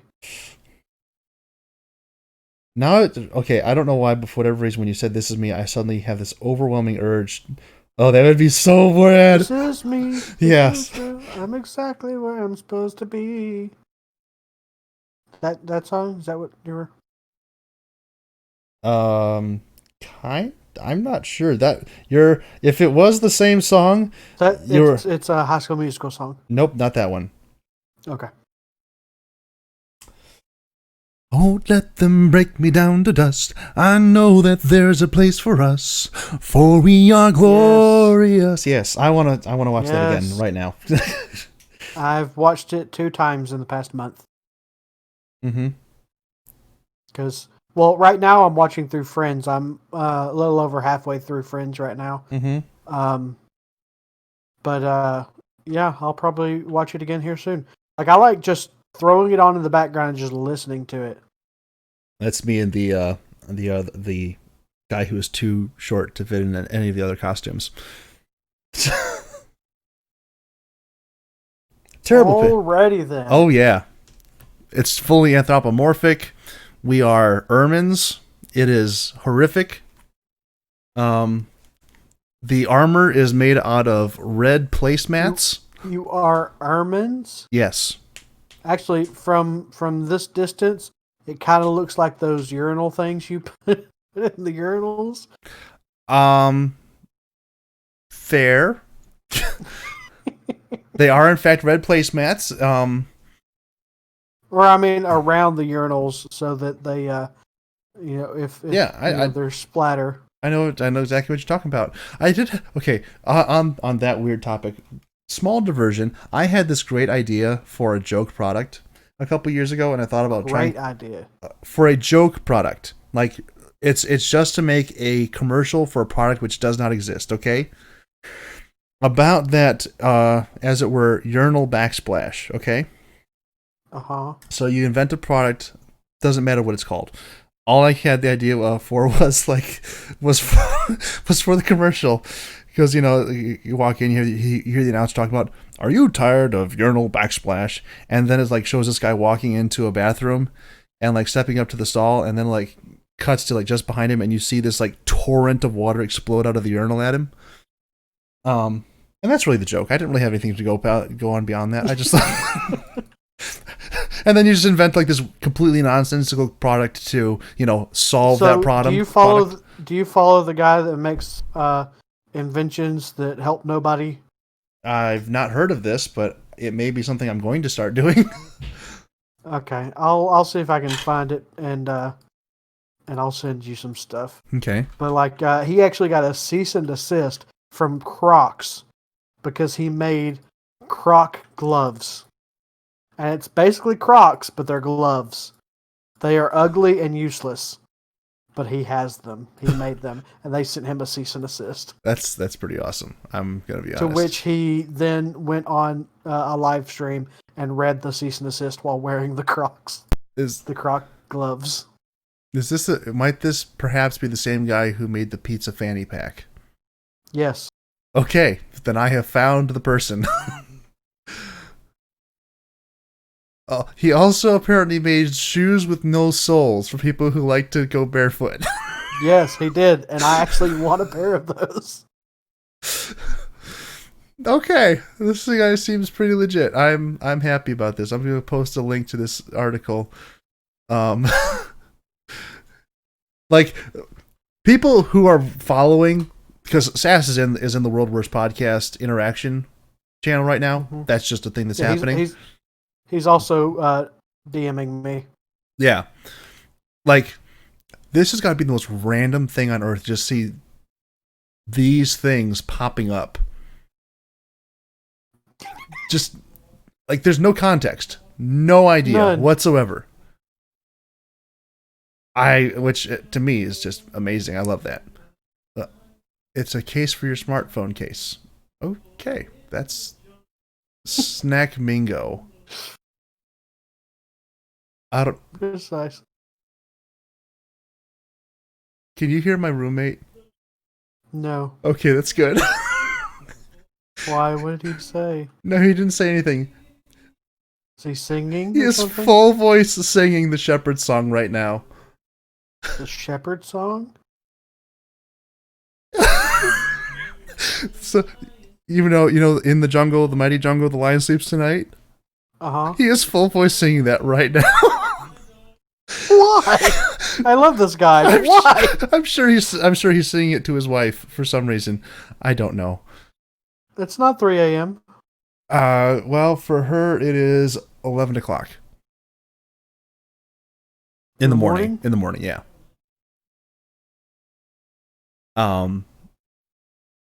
He has. I'll say this. He has great projection. Oh,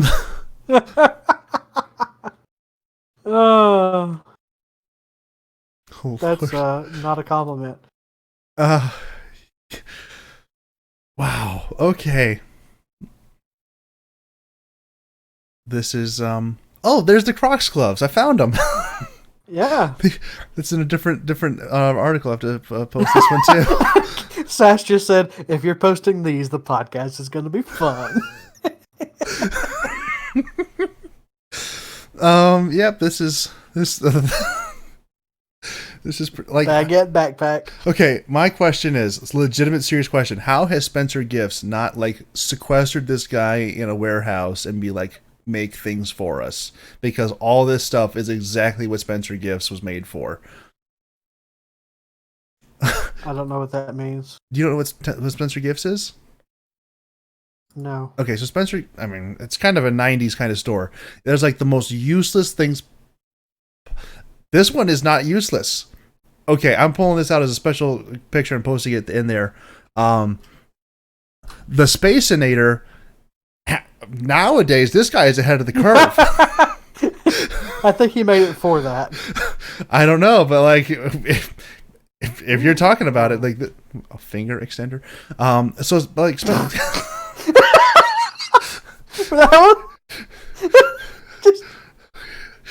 Finger extender. So this reminds me of a story, which is also not appropriate. Which is also not appropriate, but will probably be told here in a second. But we'll get to that. But yeah, so Spencer Gifts, it's like it's like every useless joke gift you could possibly imagine. It's where you find whoopee cushions, and I can't. You usually find them in malls. I don't know if. Do you have malls in Alabama? No. Yes, we have malls. Okay, I'm just asking. There's a brass knuckles with a candle on top. Okay, a taco feeder. I know a person who is lazy enough to use that. Curtain for secret eating. Okay, I wonder if that would satisfy the mask requirement. Also going to post that one just in case we need to have that question answered. So anyway, the finger extender. So a couple years ago, I've mentioned this a couple times before, I was very sick. And so I'm going to a bunch of different doctors. And one of my doctors, I went to several times. He was a nice enough fellow, but wasn't really like he was very forthright, which I appreciated. And he says, "Hey, I can't help you." Which is a great thing to hear from your doctor, because then you can stop going to that doctor and you can only go to the other 6 doctors that you've been going to. Which, in you going to 9 doctors, is very, very helpful to be able to kind of narrow that down a little bit. Anyway, so he tells me he can't help me. Something goes on. A couple months later, I go back to him for some reason. I'm not sure why. I don't remember. What I do remember is that when I walk in there, he looks like he's lost like 80 pounds. You notice that kind of thing. And I says, "You lost a lot of weight. What happened?" And he goes, "Oh, well, this isn't diet and exercise." And I go, "Okay, what happened?" He says, "Well, they discovered, that I had a polyp in my colon." And I said, "Well, that's terrible. I mean, are you okay?" He goes, Yeah, we got that taken care of. That's not an issue." I says, "Well, that doesn't explain why you're like half the man you were." He says, "Well, there's a story behind that." I says, "What?" And he says, "Well, when I got the polyp removed, everything went fine with the surgery, but the recovery was a little rough, and some excess scar tissue formed, and it blocked my colon, this is a great conversation. I'm so happy that you're all here to talk about my former doctor's colon. Anyway, so he is a doctor, so he kind of knows what's going on. He feels he's constipated, and he kind of puts two and two together. So he goes into like a emergency, not an emergency room, but a like a 24-hour clinic kind of thing. And they had an X-ray, and they did an X-ray, and they're like, "Yeah, you got problems, pal." He's like, "Okay, well, I'm not going to go to my regular hospital because I'm the doctor there, and if I go there, then I'm not going to get any rest. So I'm going to go to this other hospital instead." And so he goes to this other hospital, and he goes in, and they put him in. Goes into the emergency room and says, "Hey, I have a severe blockage. I'm going to need like a very quick surgery. I'm a doctor. Here's my credentials. Make it happen." They said, "Okay, well, just sit down there for a second." So they put him in a waiting room, and several hours go by. And he's trying to figure out for himself, like, what part of emergency surgery did these people not understand? Because it's becoming an issue. And, like, he's, like, bloating. He's feeling, intense pain, like you do in those sort of situations. Mm-hmm. And this lady doctor finally comes in, and she kind of looks him over, and she says, "So what seems to be the problem?" And sidebar, don't you hate it? Like when the nurse or whatever comes in, they say, "Okay, so why are you here today?" And you give them all this information, and they write it down, and they enter it in the computer, and they make it very clear. Then the doctor comes in and says, "What brings you in today?" And I'm like, "Yeah." It's like, what was the point of me telling the other person if you're going to ask the same questions? It's just beautiful.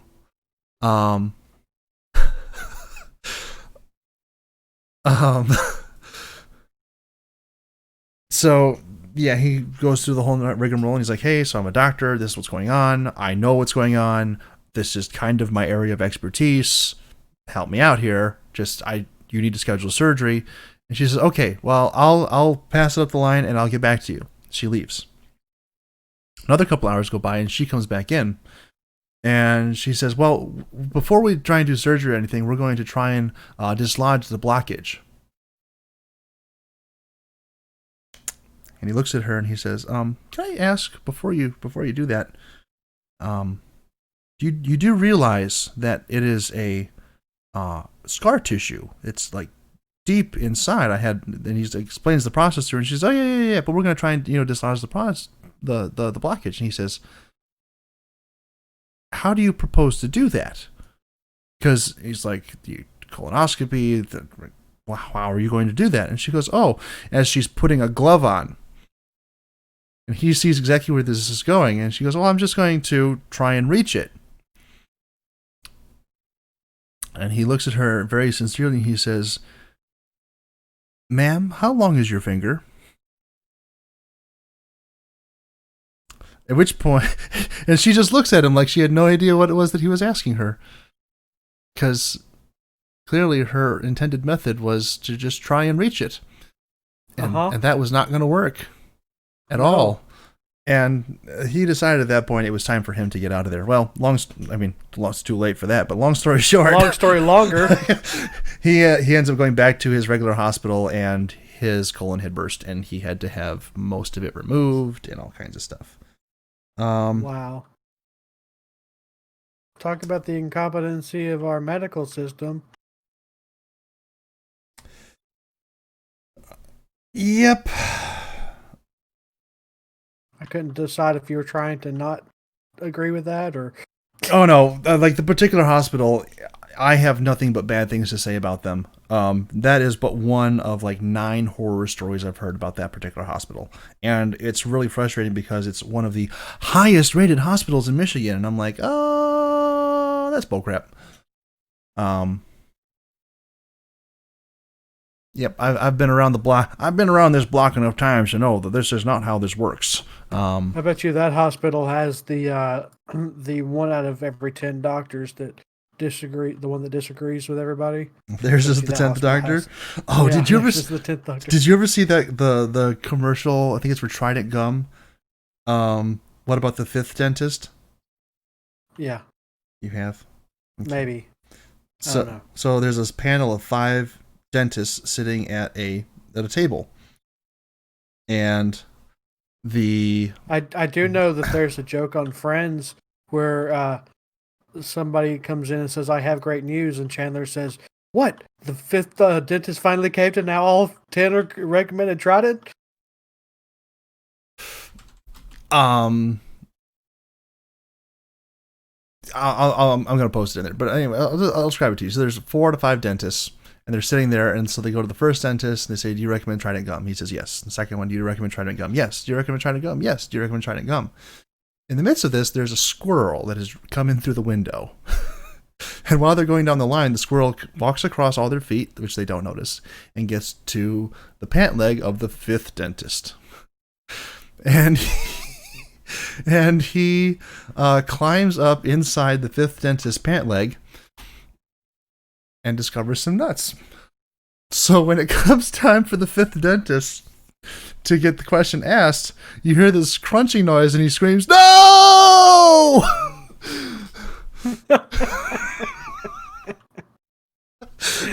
Oh, that's hilarious. It is it's just one of those things that makes me happy for all the wrong reasons. Are there right reasons I mean, in that scenario? I'm just trying to find anything that makes me happy for the right reasons. Let's be honest here. I'm kind of a twisted person. It's like the evolution of the Mississippi Squirrel Revival. Have you heard of the Mississippi Squirrel Revival? Haven't a clue what you're talking about. I'll post that in the thing too. It's a song from a guy named Ray Stevens, and it's about time when he was younger. He and his friends caught a squirrel and brought it into church, and then it escaped. And it's a song describing those events. It's absolutely glorious in every way possible. Yeah, it's pretty great. I'm gonna be honest. A little bit of the chorus is, "The day the squirrel went berserk in that first self-righteous church in that sleepy little town of Tuscaloosa. It was a fighting for survival, and it broke out in revival. They was jumping pews and shouting hallelujah." It's just wonderful. I love it so much. It's catchy too. It really gets in your mind. Which is kind of tough. I don't really get songs stuck in my head very much anymore. Is that a phenomenon? That's all that happens. I was just going to ask if that's a phenomenon that you experience. Apparently it is. It's not something that happens to me very often. How does one get rid of a song stuck in their head? I go to sleep and then I wake up the next morning. I have a different song stuck in my head. Okay. Like the last... I always have a song in my head. The last song that got stuck in my head was "You'll Be Back" from Hamilton. And I was not upset about that because I really like that song. And then before that, I have no idea. It has been so long. I don't know what the last song was before that. I think I stuck in my head. Right now it's "From Now On." I swear to you, I'm gonna make it right. From now on. I forget the rest of the words. What's waited till tomorrow starts tonight. It starts tonight. And let's see. Let this anthem in my heart be no. Nope, it's the other way around. Let this. I don't know. We'll find. We will discover this later. Let this.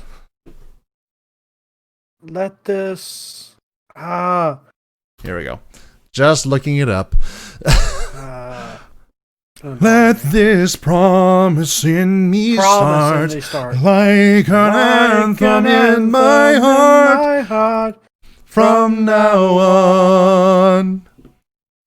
From now on. You know, the thing is, we have learned enough that Actually, we have learned enough about how things work through so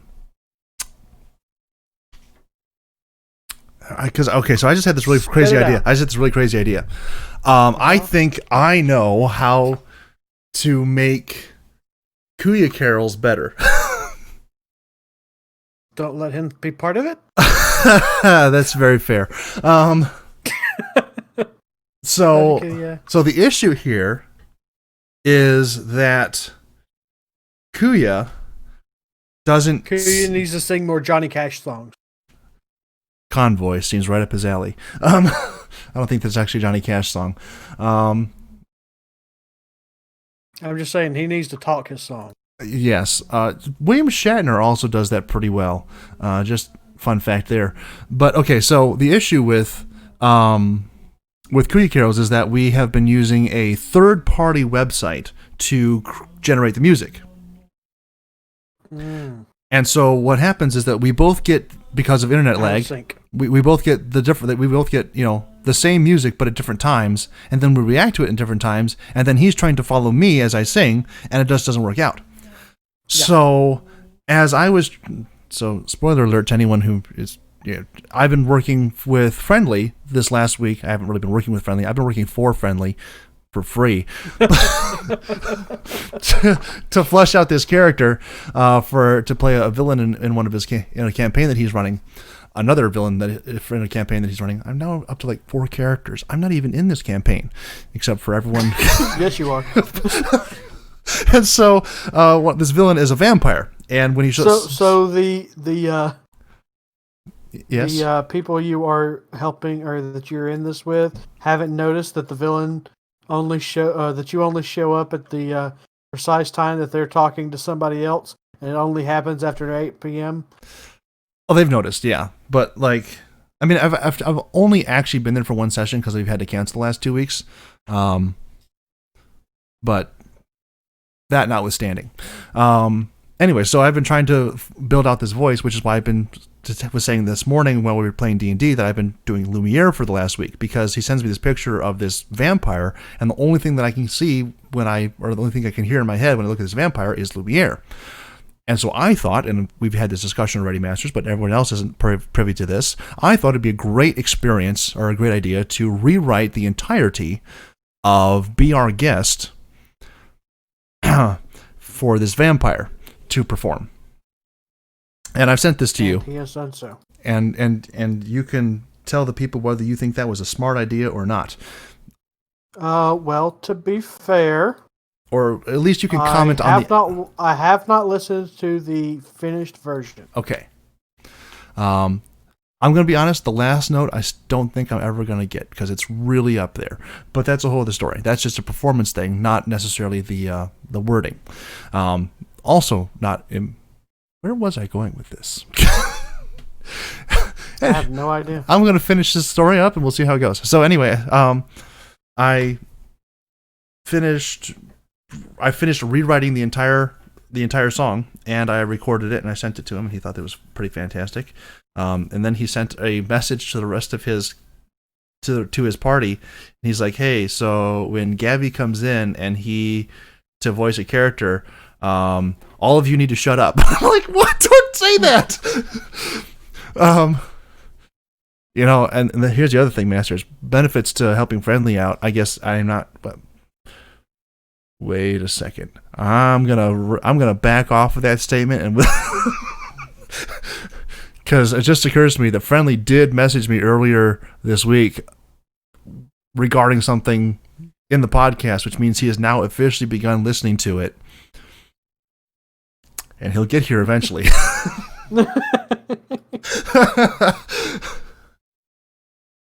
So let's not do that. Anyway, so I put all this effort in to make Lumiere and to do the song, and I'm very happy about that. What were we talking about that I got on this? We sang from... Okay, so yes, I figured it out. So part of this is I was having some difficulties syncing up with the music, which there's like 3 just like dead zones in Be Our Guest, where there's no music, there's no beat, there's nothing, and you just have to kind of either keep the count going in your head, which I am terrible at, or try and intuit where it comes in, which I'm also terrible at, but slightly less so than trying to keep the count going.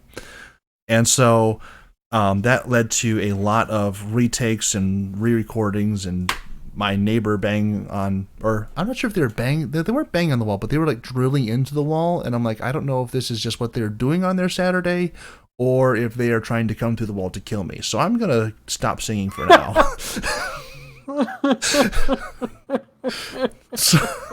So anyway. Did it stop after you did that? Yep. Which they were definitely coming to kill you. So so anyway, one of the things that I did was that I hooked up my phone so that I could play it through my soundboard and then directly into my headphones. And so that my computer would actually record the music not off of my recording program, but through the microphone setting, because I have my entire soundboard being piped in as just my microphone. Which I'm sure somebody who knows actually how to do sound design is going to hear that and have a conniption, but that's neither here nor there. Anyway, so this is going on. I'm like, wait a second. Now I understand how we can fix Kuya carols. I just have to do that same thing. Pipe my phone through my headphones, or not through my headphones, but through my computer, through my microphone into my computer, so that when it gets to Kuya, we only have one single data stream going there, and then he can just react to that one entirely. I just won't record or stream, because then you'll hear Kuya, 6 bars behind, which is pretty normal anyway. But so I guess if we're doing it that way, then it'll only be 3 bars behind. But this way he could actually just react to that song, and at least on his side, it would sound, I wouldn't say good, but it would sound more normalized, so that he doesn't have to so that we're not actually trying to sync up 2 different sound files playing at different times in different locations to different people, and then one person totally ignoring that and trying to base it off of the other one that they can't hear. Make sense? Sure. I'm glad it does. Kuya needs to come back to the land of the living again, because now that I've had this brilliant idea, Kuya Carols is in danger. In danger? Kuya, come back! Well, if he doesn't turn back up before December, it probably ain't going to happen.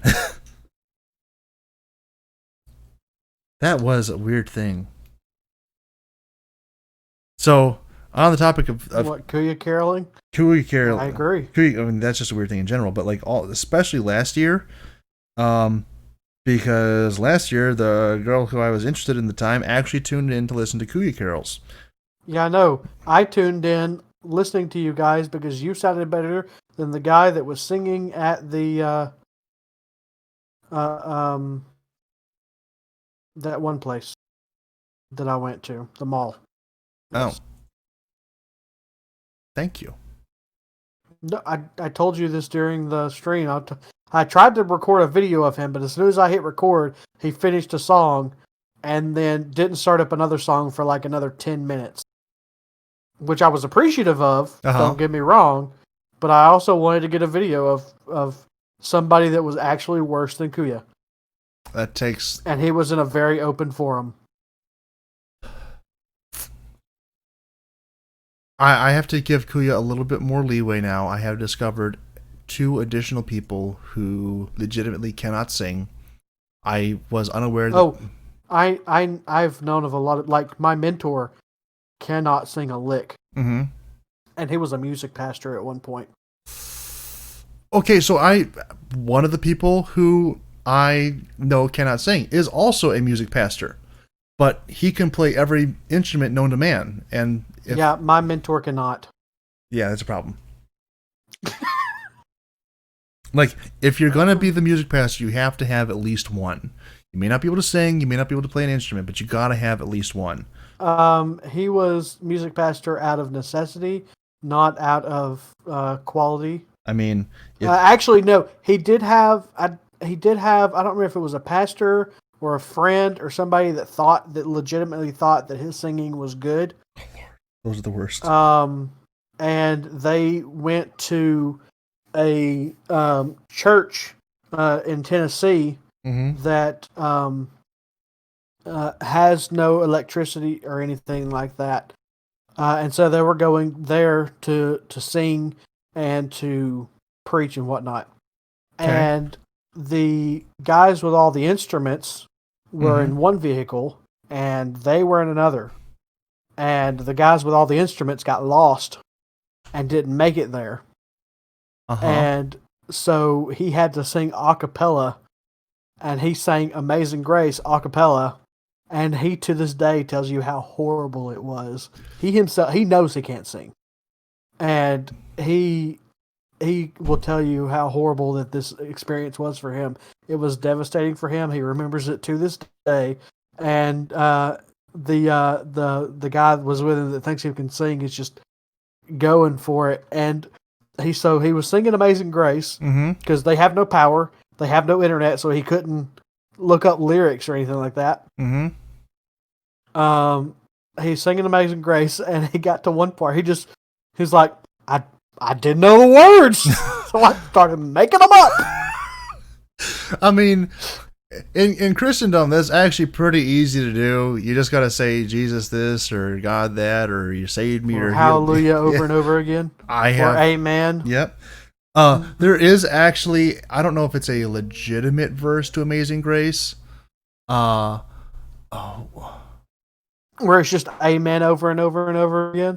Yeah, something like that. Because I've been in churches that do that, yes. I forget.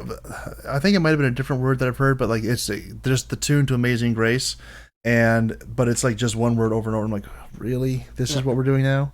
Although I have heard the greatest thing of all time in terms of Amazing Grace, and it's not just a thing that can be done.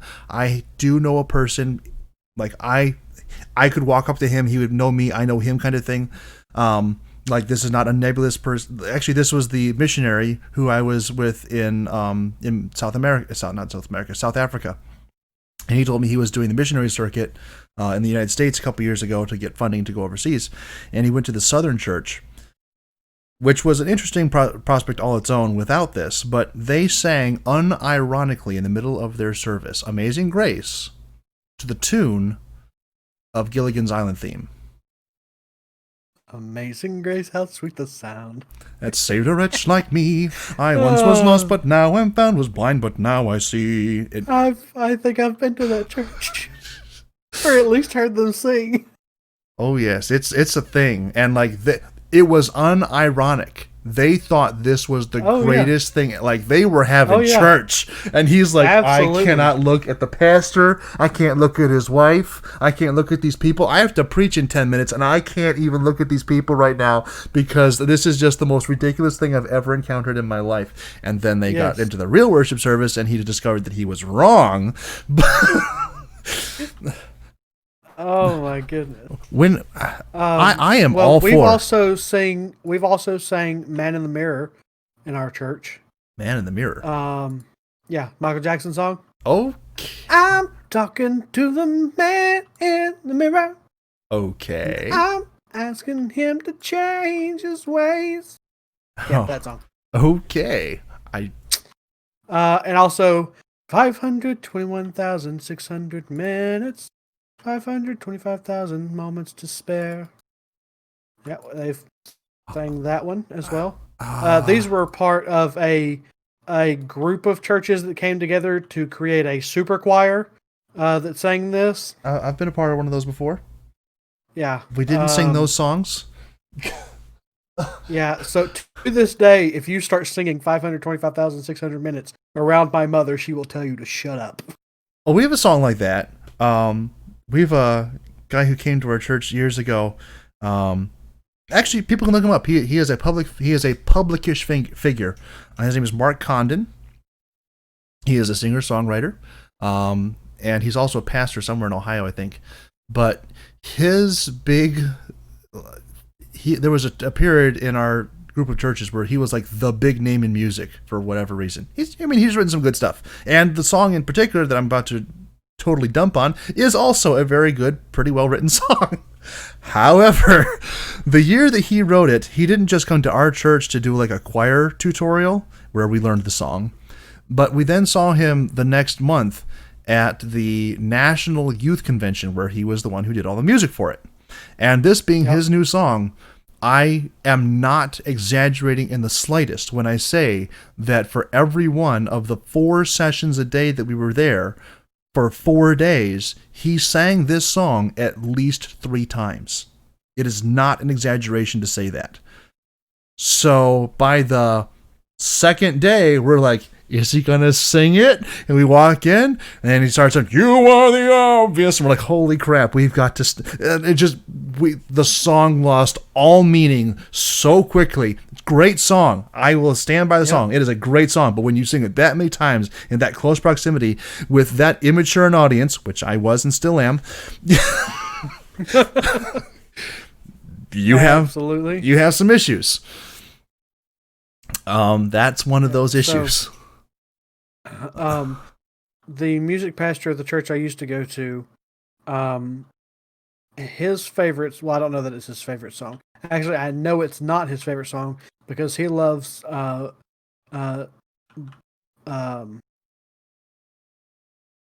Southern Black Gospel. I don't know how to say that. I like that too. Southern Gospel sang by black people. It's a totally separate genre, but you're good. That is his favorite type of music. Uh-huh. And so that's his favorite. But this song, he sings it all the time at church. Mm-hmm. And there's a part of it where they're talking about God's going to turn your life around. Mm-hmm. And they go and around and around and around. And sometimes he gets stuck on that broken record and will sing and around for literally minutes at a time. And we used to joke around that we're getting dizzy because we're spinning around and around. I know the song. Around, I know the song. and around. God's gonna turn it around and around and around. It's gonna work in your favor. Gonna work in your favor. Yeah. Yeah. Yep. That's the song. See, music brings people together and then divides them viciously. Oh yeah, that is the thing. If you ever hear of discord in the church, it probably began when, little old Mary Thelma Lou Louise on the 4th row got mad because they haven't sung Amazing Grace in 6 weeks, and they got them speakers turned up too loud, and how dare you not play my favorite song in church no more. And I don't know why she became Southern, but it worked. She could be from anywhere. She's versatile. Could be. She's versatile. Although if She her could be name from Kentucky. if her name is Thelma Lou Louise, Thelma Lou Louise. probably What a from name. probably from somewhere in the South. Thelma Lou Louise. What a name. Please don't name your children. Oh, so this is okay. I'm just gonna throw this into the chat for the fun of it. There's a song called "Looking for a City." It's a great song again when it's sung by the right person. The clip I'm throwing in the chat is not the right person. You can check that out later. Oh, I've seen it. Okay. I've seen it. Okay. I think you've sent this to me before. Probably. Yes. I loved it for Yes. all the wrong reasons. Oh my goodness. Anyway. Yes, I've seen that video. Oh my lord. I would rather listen to Kuya. Again, one of those people who, like your friend, can't sing but was probably pushed into it because of convenience. The thing about this clip, I'm just going. I know I was just going to move past it, but I have to say this: the people who are there. How are they not laughing? No. They came to hear him. He's the only one on the platform. And he's talking through it like. Could have been. And he's talking. Could have been one of those where, hey, we have a solo. Well, no. If you listen to what he says before he starts singing badly, if you want to call it singing, that might be a stretch. That's a stretch. But if you listen to what he says before, he's talking about like, I have one more song. So this is not the first song or the only song that he sang. This is the last song that he sang. And everybody in the audience is just getting right into it along with him. And I'm like, oh my word, these people don't have ears. They seriously must not have ears. I don't understand how they are just buying into this wholesale. It's wow. I forget. I'm impressed by your stamina.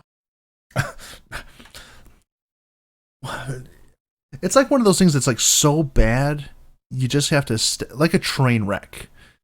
You don't want to see a train wreck. It's a terrible thing. But if one happens in front of you, you just have to kind of see it through to the end. I mean, you have to watch the whole thing. You can't just stop watching. Yeah, until the caboose falls over, it's not over. Exactly. Until it stops moving forward. Oh, man. I was going to say something and I lost it when I was going into that. I haven't a clue. Oh, that's happened like 3 times tonight. I'll just go off on some tangent. We were talking about music bringing people together, then dividing them. Thelma Lou Louise. Oh, I was talking about kid names. So Thelma Lou Louise. So I have a bunch of... I have like one firm idea about what I want to name a kid. And I have a name picked out for my first boy. Whatever my first, should I have... I have on and off thought that I would like to name my first son as a junior and call him AJ. I know an AJ. He used to be a nice kid. I do too. He was actually one of the school bullies, but he liked me for some reason. Okay.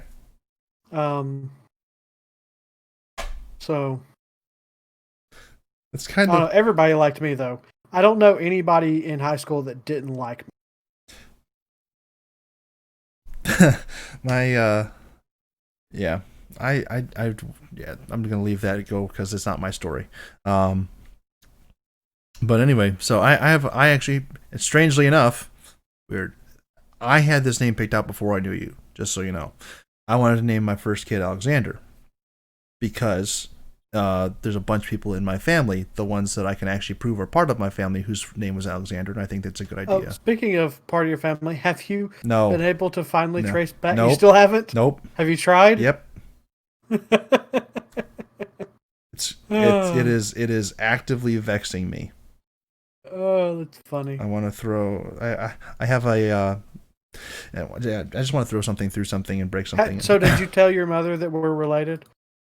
I did not tell her that we're related, but that is something that probably she wouldn't care about so much. But true. My mother just thought it was a funny anecdote and took it as an opportunity to make fun of both of us at the same time. Oh, well. I'm glad to know that I could bring joy into her life, even if it was in satire. Anyway, so I have like a boy name picked out, and I have like a couple other names that I think I could give genuinely to like, okay, so this, but they're all for boys. I don't have any good like female names. One time I thought I had a name that I thought would be good, and then that name got co-opted for nefarious purposes, and I can't use that one no more. Because I want to hear that story. So, I had encountered the name Mavis, which I think is kind of right. We've had that story. We have? I think on this podcast, yeah. Okay. Yeah, we probably have. That's sounding... Yeah. Yeah. Yep. As soon as you said Mavis, I was like, yeah, okay, there you go. We've had that conversation. Yeah. I don't think that was like episode 2. Mm-hmm. But it's actually describing a songbird, but I can't use it because I was at this office where that's what we call the people who were idiots. Yep. And so it's like, well, I can't, because I'm still friends with a lot of those people. I can't call my daughter Mavis because then they'll think I'm insulting her right out of the womb, and that's not going to be cool. Also straight... Oh, Lord. So apparently, no, we're not doing that. We do not need to have that. Never type anything. What? Never type anything into the internet, because the internet is the internet, and you will find something that you were not looking for and are quite sure you did not want to find. Is that fair? I think that's fair. What did you type in? I typed in Mavis because I was double checking the meaning of the word. I wanted to make sure that I had it correct. And when I saw that I had the meaning of the word correct, I saw that, Adam Sandler's movie, Hotel Transylvania, that's apparently the name of his daughter in that movie. Okay, that's interesting. And then there's a tag that pops up that says, would you like to see images of Mavis pregnant? And I'm like, no, I don't want to see images of Mavis pregnant. It does not sound like something that's ever going to be on my list. That's not a good combination that I want to be part of. Like, that's not something that I'm ever going to want to look for. But it's the internet, and she's like, well, while we're here. And then I instantly regretted my decision. Wow. Why? Why would you? Why? It's the internet, man. Why would you? It's the internet, man. I got no excuses. Just poor decision-making abilities, apparently. So many of those. Oh man. For reference, I'm not going to post this in the chat because you also don't want to see Mavis pregnant. But yeah, I have no good girl names. Like, everything that I can think of that would be like, oh yeah, I would want to name a girl that, when I stop and think about it, is not something that any person should have to carry around for the rest of their life. It's just not good. So, which is really frustrating, because then, like, I'll meet somebody and like, oh yeah, I named my daughter this. I'm like, oh, that's like a really nice name. I wish I didn't know you. But that's a perfect name. I hate you for it. If I just didn't have to encounter you ever again, that'd be perfect. I would totally steal that. But since I'm going to be seeing you at the next family reunion, wait, what? I have family. When did you move to the South? I've had family reunions all my life, man. That's not the joke. I know. What? Joke ruiner. They do, or at least in times past, they have called me the fun sucker. I'm just going to leave that where it lies. Is exactly what you did the last time, and thank you for also picking up my phrasing on that one. Have we talked about that? Oh, that sucked the oxygen out of my lungs. Have we talked about that before? You've said it before, yes. Well, no. About how you'll pick up bits of other people's conversation and unconsciously adopt it as your own? Yes. Okay.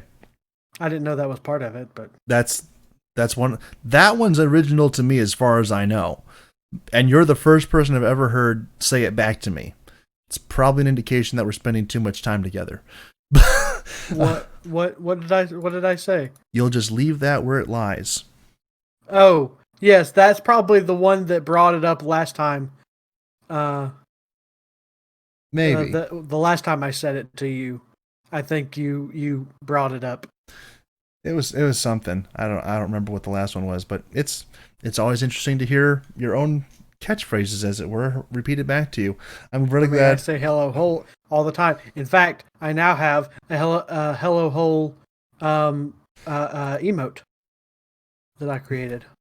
Why are people profiting off of my? Why are people? Yeah. Okay. Sorry, I just got a text from my pastor.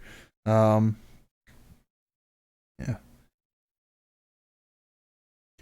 With her on the. This is highly professional podcast behavior. Hey, World's Worst Podcast. We're gonna do what we want.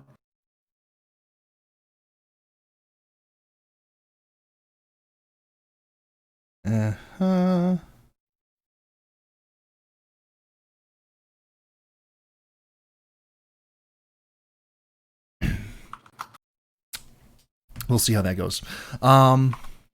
Yeah. So I'm just kind of curious about how, I come up with something and it's being used by other people. I ought to get royalties, dadgummit. Although I totally stole it from Goofy. Stole it from Goofy. Yeah. Well, I didn't steal Hello Hole, but like, there's The idea. Yeah. The phrasing, the pronunciation, the cadence. Hello Hole.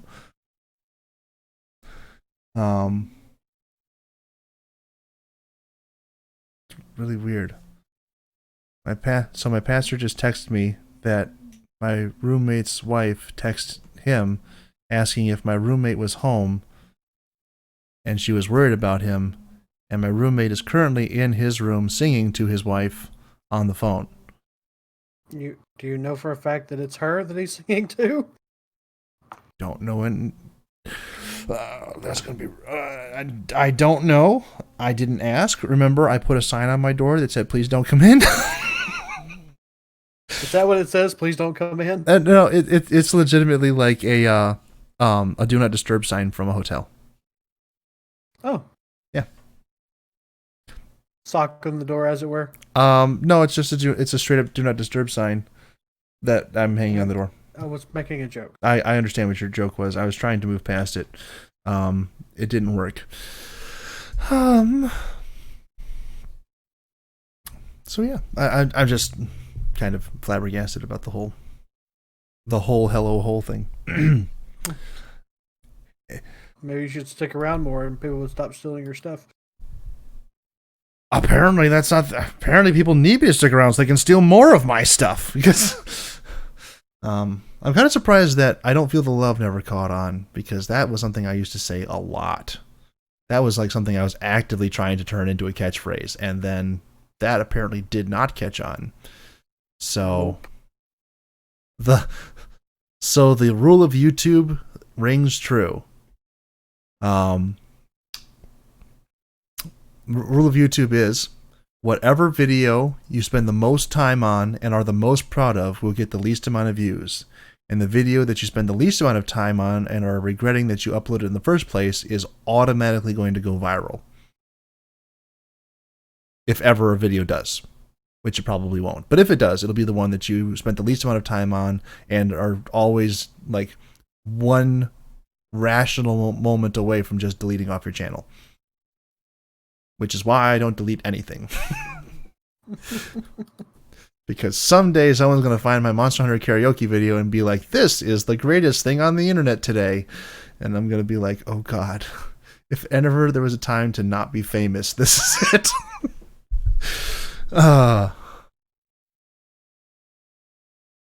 You should go back and add the podcast to all of those just in case. I did change my pinned tweet on Twitter. Thank you for liking it. I know. I didn't know you pinned it, but I saw you post it and I liked it. Mm-hmm. And retweeted it. Mm-hmm. Well, if it's the one I'm thinking it is. The one I did today. Podbean. Mm-hmm. Yes, you did it like in the middle of our D&D session, I think. Yep. Everyone else was about to die. I just figured it was the most productive thing I could do with my day at that point. It was a train wreck this morning. Like he did that thunderous, and I was just like, I'm gonna let this happen. I didn't warn him, nothing. I thought this is gonna be great. In 3 turns, these guys are coming. See, the other fun part was after that we started doing session 0.5. Yes. Like that legitimately made me excited for this campaign. I'm so stinking excited to get it actually started. Excited because you almost killed us, or are you excited because we actually had roleplay happening?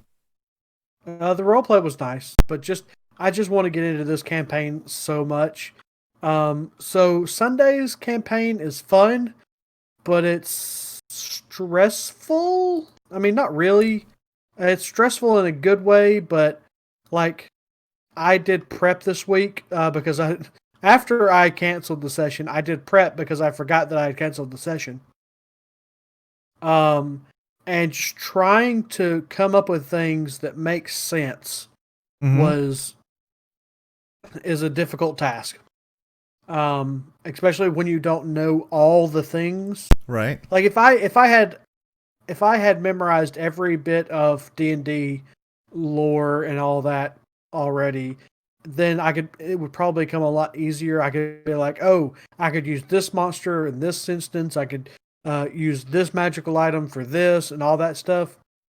But not knowing and just having to research everything and having to come up with an idea to then research to then find out that is not plausible to then go back and have to think of another idea is just time consuming, and like that's where a lot of my balancing issues come from, is like I eventually just give up and go, okay, I'm just going to do this.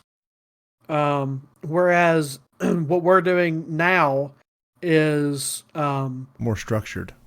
more structured. They have everything planned. Well, not everything. They have a lot of things planned out, even as far as how many things you guys run into. At least for this first couple of sessions we're going to have. Actually, the way this group works, the first probably month or two of sessions will be in game less than 12 hours. Okay. That seems once we actually get to the campaign part. That seems like it's going to develop very quickly. What do you mean?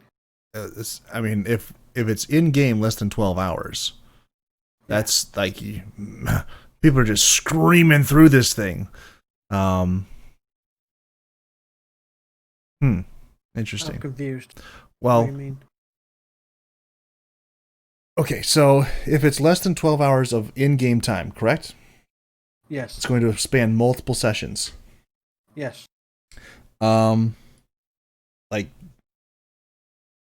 in terms of character progression in those first several sessions, are you going to only have us, are you just not going to have us level up until we get through that 12-hour span of time? Or are we going to be like 12 hours away from level 7?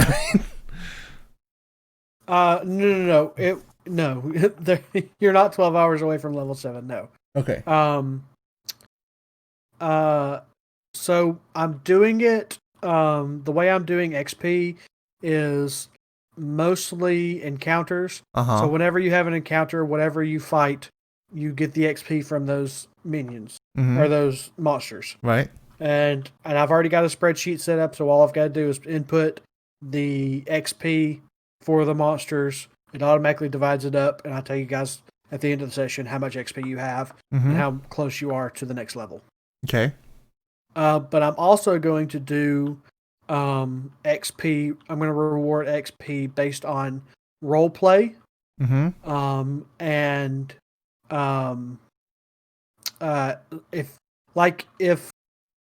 you haven't watched Critical Role, and you probably never will, because it's hours and hours and hours of time, and you just don't have that time. This is true. But there's a spoiler alert for anybody who hasn't seen this and might want to watch Critical Role. Huge spoiler coming up right now in 5, 4, 3, 2. Okay, so there is an episode of Critical Role where the Mighty Nine go to the cabin of a hag. Okay. And they are trying to bargain with her to remove a curse from one of their team members. Okay. Hags live off of the misery of others. So hags want to trade things with you in order so that you are as miserable as possible. Okay. In order to feed their desires. So they make contracts with you that cause you misery to get what you want, but it causes misery so that is their payment, is the misery. Okay. And so they're trying to get this curse removed, and people are offering things left and right. And then Jester comes up, and she is this little tiefling cleric girl. And she's talking to the hag about giving up her art ability, her ability to do art. Okay. And so the hag's like, okay, I'll take your hands. And Jester's like, but how would I do other things? How would I feed myself? And the hag's like, You have friends, don't you? They can feed you. Okay. And so, in order to, she's trying to literally take this girl's hands as the payment. But Jester slips this thing called that was given to her called Dust of Deliciousness. Okay. So she puts it on a muffin, splits the muffin, and gives the muffin to the hag. Okay. The Dust of Deliciousness gives you disadvantage on all of your charisma checks. I think it's either charisma or wisdom. It might be wisdom. All of your checks for the next however long. All right. She after the hag has consumed the Dust of Deliciousness and now has disadvantage on these, she uses Modify Memory to modify the hag's memory to have her think that she just enjoyed Jester's company so much that she decided to remove the curse for free. Okay. And it works. Wow. Yeah. It is a huge, huge moment in season 2 of the Mighty Nine campaign on Critical Role. So if things like that happen, I'm giving the team XP. Okay. It's like stuff like that. So, it doesn't always have to be that big and magnificent. It can be as simple as the interactions you and Ducky had today, where she's trying to pry into your backstory and you're trying to learn a little bit more about her. Just general role play, I'm going to reward with XP. It won't always be a large amount of XP, but it'll be more XP. So you'll probably level a lot faster than the module strictly wants you to, but that's up to my discretion. Okay. But no, you won't be level 7 at the end of the 12-hour. So the way it's structured for the first part of it is that there are missions that I can give you to do in the town of Greenest. But all of these missions are happening within a 12-hour period. A little bit of spoiler for you, but not too huge of a spoiler. We're going to get into it in 2 weeks. Right. But Greenest is under attack. Surprise, surprise. Surprise! And so there is a period from the time you guys get there until 4 o'clock in the morning that it's just an ongoing siege of the city. And you guys are going out and doing these missions trying to prevent different things from getting too out of control during the siege. Here's hoping. And there are, I want to say, 8 missions in total that have you going all over the city, and some things, in the same place. Here's hoping I can get to at least level 3. The way you guys do things, but the way you guys do things, it's highly likely that this will take at least 5 sessions to get through just this small amount of time. Same. If we're going to be doing missions literally all night long, hopefully I get to level 3 before we get there. Otherwise, he's going to die. Just seeing the writing on that wall. And you guys actually don't have to do all the missions. The module actually says that for each mission you do, count an hour of time, no matter how long it actually takes. Okay. If you go and fight, and the actual fight only takes 2 rounds, that's 12 seconds. Okay. That even you finish the mission, that is 1 hour of time gone. It says that the rest of the time is spent bandaging wounds and helping people. Taking a short rest? You can also just straight up take a short rest, yeah. And that would be an hour of time. Okay. How about a long rest? I'm still a barbarian. He only gets his rages back after a long rest. No. Well, if you take a long rest, then the siege kind of happens without you, and things could go south. Yeah. Well, we've been going south. And you're already at the bottom of the map. I know. That's exactly what I was saying. Oh, man. It'll be fun. I don't think... I really liked that Ducky did push me back on a couple things. That's a good sign for her at least. Just hoping we can get other people involved to that level. Oh yeah. So I think that your character and Mumble's character, that's going to be my most. I'm going to love that interaction the most. I'm looking forward to you meeting Mumble's character. Is he like a spellcasting paladin? Well, he is a paladin. Yes. But he's very headstrong, champion type. Gotta be the best. So he is the rival, or he is like the hero of the story He that is I the am the Ash rival Ketchum. to. Okay. Yes, it's gonna be great. I am his Gary Oak. That's gonna be so fun. Yeah, that works out because I mean I was kind of doing that for kind of trying, if in case nobody like that showed up, I was gonna try and do that off of my backstory person. Talus, is that her name? Yes, we'll say that is her name. Because she whipped him. Talus, Tails, I believe is how it was spelled. Talus, yeah. So I was gonna try and use her as to be his like. No, that's Talus. I was going to try and use her. Or maybe Tails. Not Maybe it's just Tails. It's not Tails. It's Talis. No, Tails. Like Tayles. Tails. Not Tails. She's not a flying fox. There's an I after the L. Oh, is it after the L? It's after the L. Okay. Talus. I thought it was right behind the A. Nope. Anyway. So, yeah, I was going to try and use her to be like, the Ash Ketchum in the story. But in this case, I guess I'm not going to have to do that. Means she actually has a defined role in the story, apparently. Oh, really? Yeah, I sent you the snippet by accident.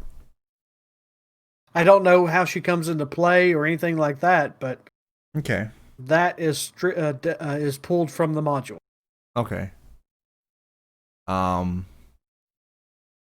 mean, that doesn't really tell me all that much because everything that's in there is stuff that my character wouldn't know at this point anyway, because he wouldn't Correct. have gotten to know her. He would have just been very upset that she existed. In general. And yeah. So actually, I will. But the backstory tie-in says that she is a childhood friend. yeah. So you knew her at one point, and then she left, and now she is this different person. Yeah, and I think I put a great narrative together about how we knew each other. By accident. I should actually look more into that to see what role she actually does play. Watch her be like this, like full-on spellcasting sorcerer, and has like actually has like a character sheet with negative strength and dexterity.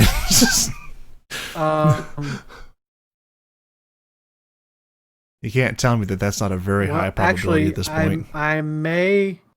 Yep. I have a picture of her. Do you want to see the picture? Of course I do. Please tell me she's a redhead. No, it looks brown. Oh. I can use some version of Photoshop. Okay. I can deal with that. And she's already got your name. I already got my name. Yeah. Talus the White. Oh, that's just wrong, man. That's just wrong.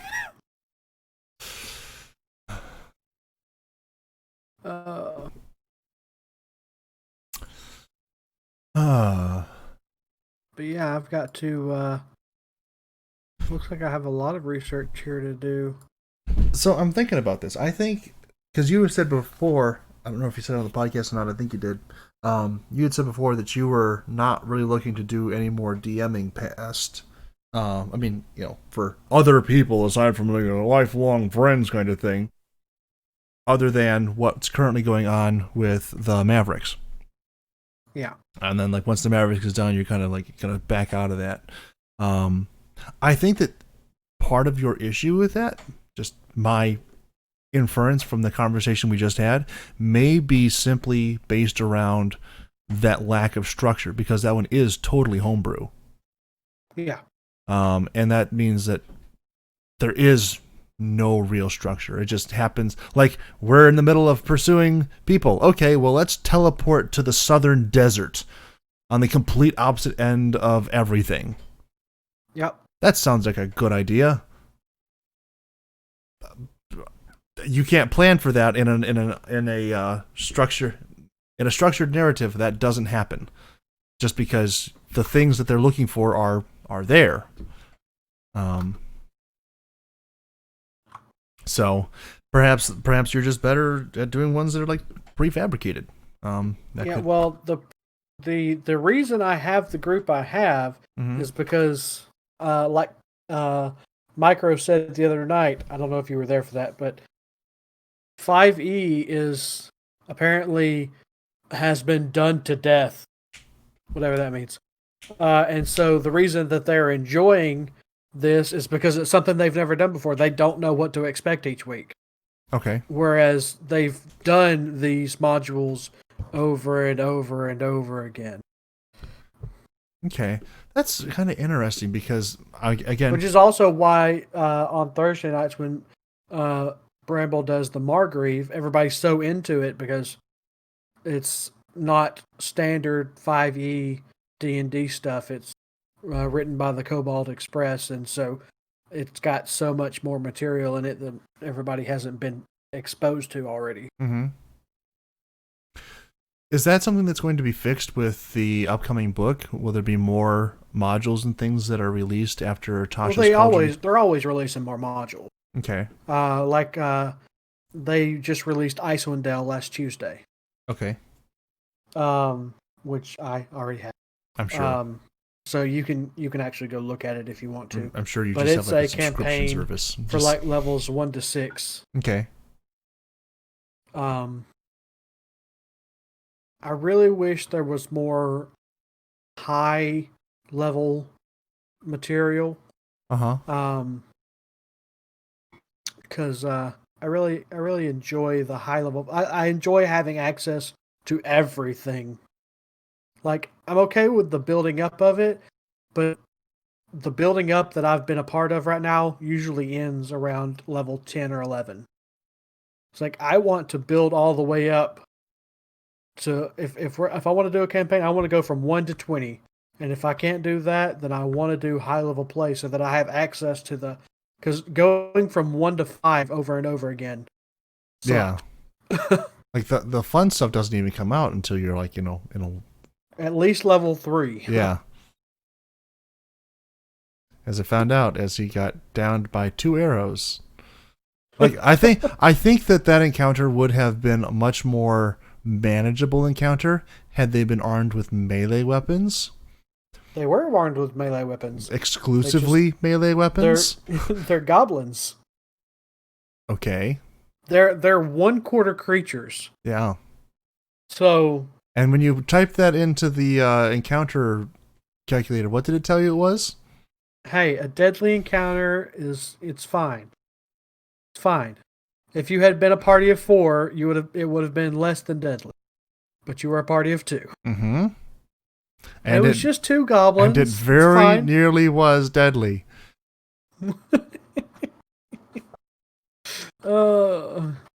That was funny. I think I like totally caught her off guard when I started yelling at her about healing me. That was the best. I whispered her some notes. Oh. When she mentioned her god, that was my little input. Okay. Because I had talked to her about it beforehand that you were going to do that. Okay. You were going to berate her.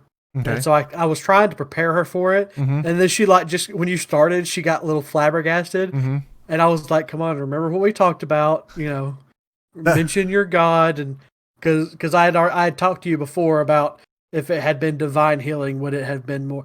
Her argument was very, very flawed. Mm-hmm. I will say that.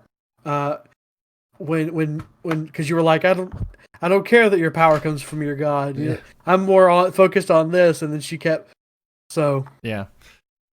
It's like she didn't stop to listen to that one. But yeah.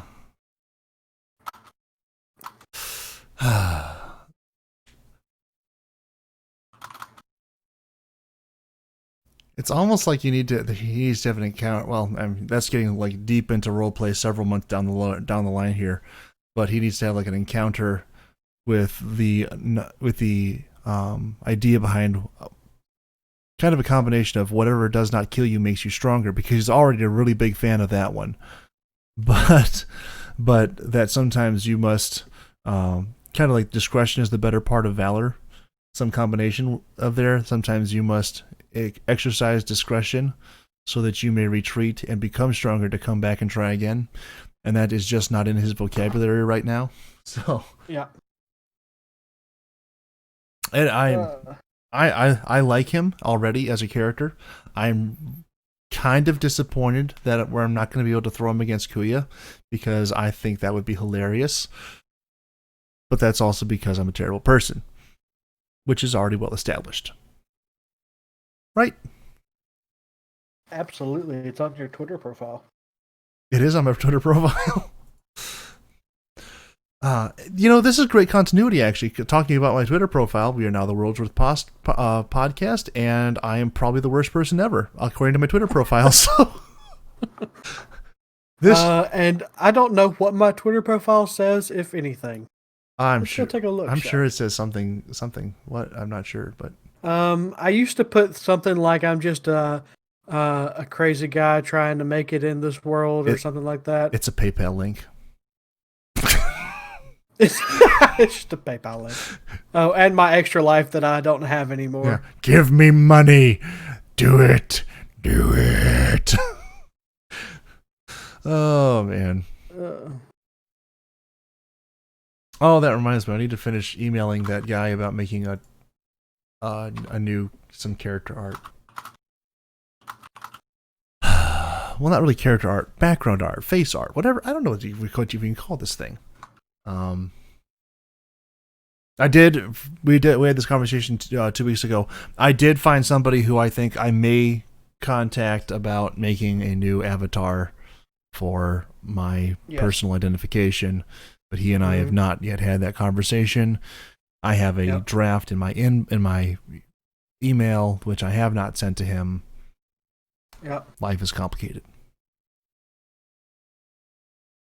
And life is beautiful all the time. Yes? Copy. Sorry, I'm updating my Twitter profile. Ah, so it doesn't have your PayPal link anymore? Yep. I don't know what decision. I don't know what made me make that decision, but you wanted money. That's what made you make that decision. Yes. Nope. That's not my MO. Now it just says nothing to see here. Everything you need to know about me is in the World's Worst podcast, and then I linked your Podbean account. I couldn't ask for better. Oh, and I'm gonna cheat. I can't. Why can't I do that? That's a bummer. Why can't you? I can't pin a retweet. Oh no, you can't, DJ. You cannot do that. I could probably send you the link independently, and you could post it that way, but that would be effort on my part, and that's clearly not going to happen. Let's see here. Things. Use this link or don't. I'm not your mother. Did you want the link? No, I'm retweeting it again. Oh, but this time I'm saying things instead of just a straight retweet. So it lets me pin this one. Bam. Right. Cheating. There it is. And so, if you're just testing things, you're just going to pin that tweet? Yep. Okay. All right, there we go. World's worst podcast. Making, Barely trying. not even trying.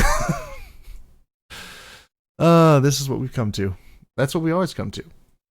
Minimum effort. That's why there is barely any channel art to discuss. I did finally remember to take off the old background because it was saying, other things podcast up through last episode. I did remember to take that off of things. So now it should. Wait, what now? So on YouTube, the video file, I wasn't thinking about it, and I just kept using the other things podcast background for those. So up until last episode, that's what it's been. This episode will be different. It'll actually have the very poorly made logo that I made for World's Worst, and we'll see how things go from there. I'm sure different from the one that you sent me. Nope, that's the same one. Oh, sweet. Somebody said something about making a better one, and it wasn't me, and it didn't happen. So, who said anything about making a better one? You did.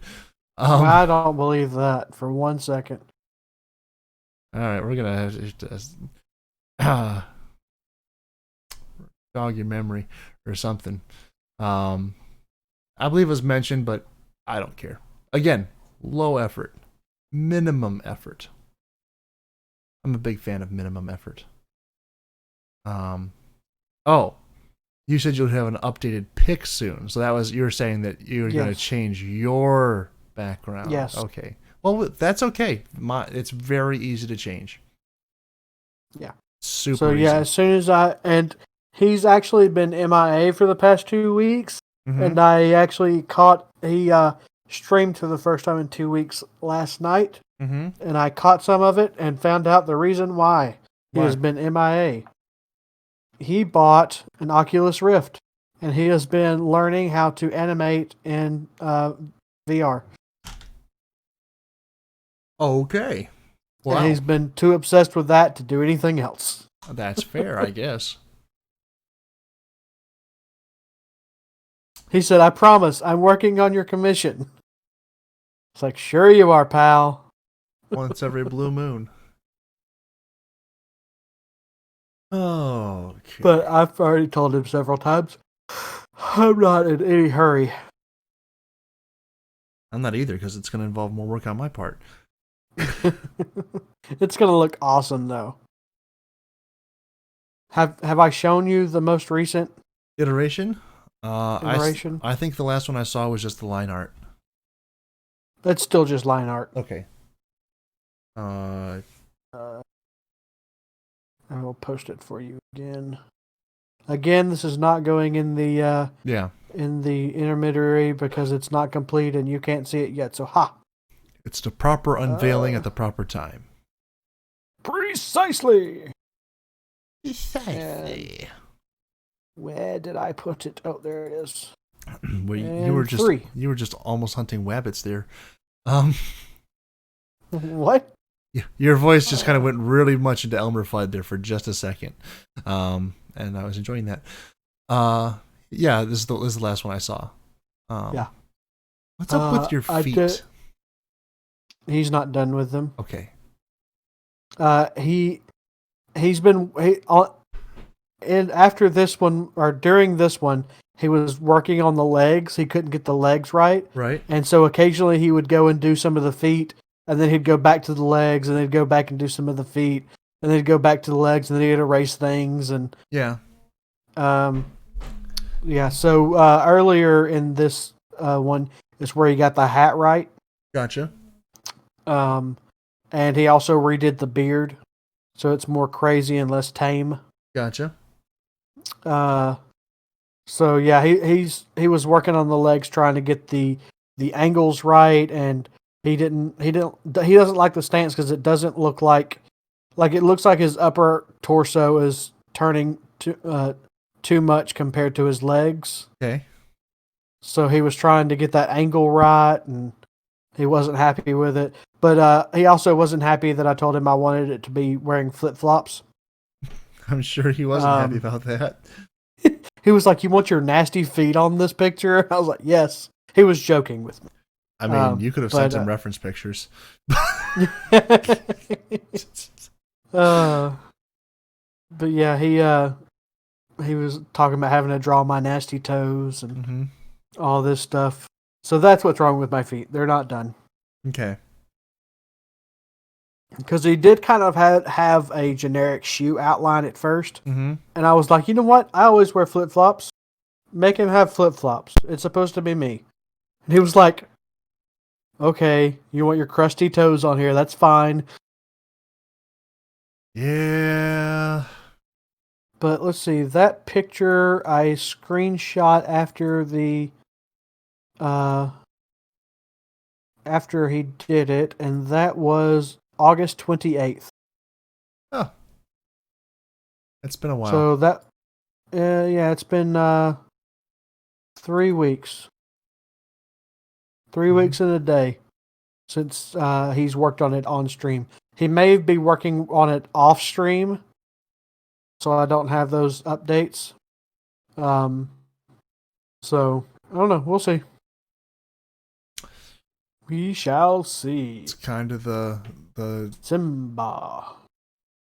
Kind of the overarching theme here. We'll see what happens with mine too. I have to actually finish writing that email at some point in the future. Probably. Maybe. Oh, okay. All right, let's see. Anything else here going on? We talked about Earth to Ned. We talked about Muppets. We talked about a lot of D&D. We talked about being naked. We talked about... We're talking about Disney. Talked about being lonely. We talked about... talked about more D&D. Oh, please post the picture of the my goodness. Words with things. The bison. Appa? Trying to think of his name. Appa? No. Oh, the one you sent to Yes. me. Okay, yeah. Yes. Yeah, that's My good. goodness, what is his name? It's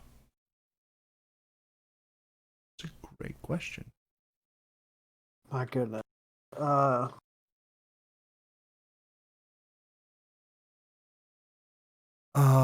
Did you put it out there? Nope, you did not. I can't remember his name either. Like, none of the Muppets things I've watched in the last several months have had his name in there. Yeah, I'm trying to think back to the Muppet Show at Disney World because they say his name, but I cannot think of it for the life of me. Wait a second. I'm going to find it here.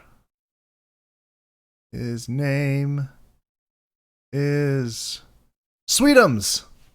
Sweetums, yes. Sweetums, did you find him? No, not yet. Hello? Has anybody seen a rabbit? Behind me? Where? It's pretty good. All right, then, just keep looking. Bunny! Bunny! Ooh, there's like a full list of all the Muppets. Yes, I'm looking at that list now. This is not a full list of all the Muppets. This is lies. Wikipedia, you It lie is to lies. me. Top 25 Muppets characters ranked? Screw you. The Muppets character encyclopedia. Let's try that one. MuppetFandom.com. This seems promising. Oh, there we go. There's a much longer list. This is a much I like longer... the Muppet the fandom website a lot better than I like Wikipedia when it comes to shows and stuff. Oh, yeah. Zoot. He's great.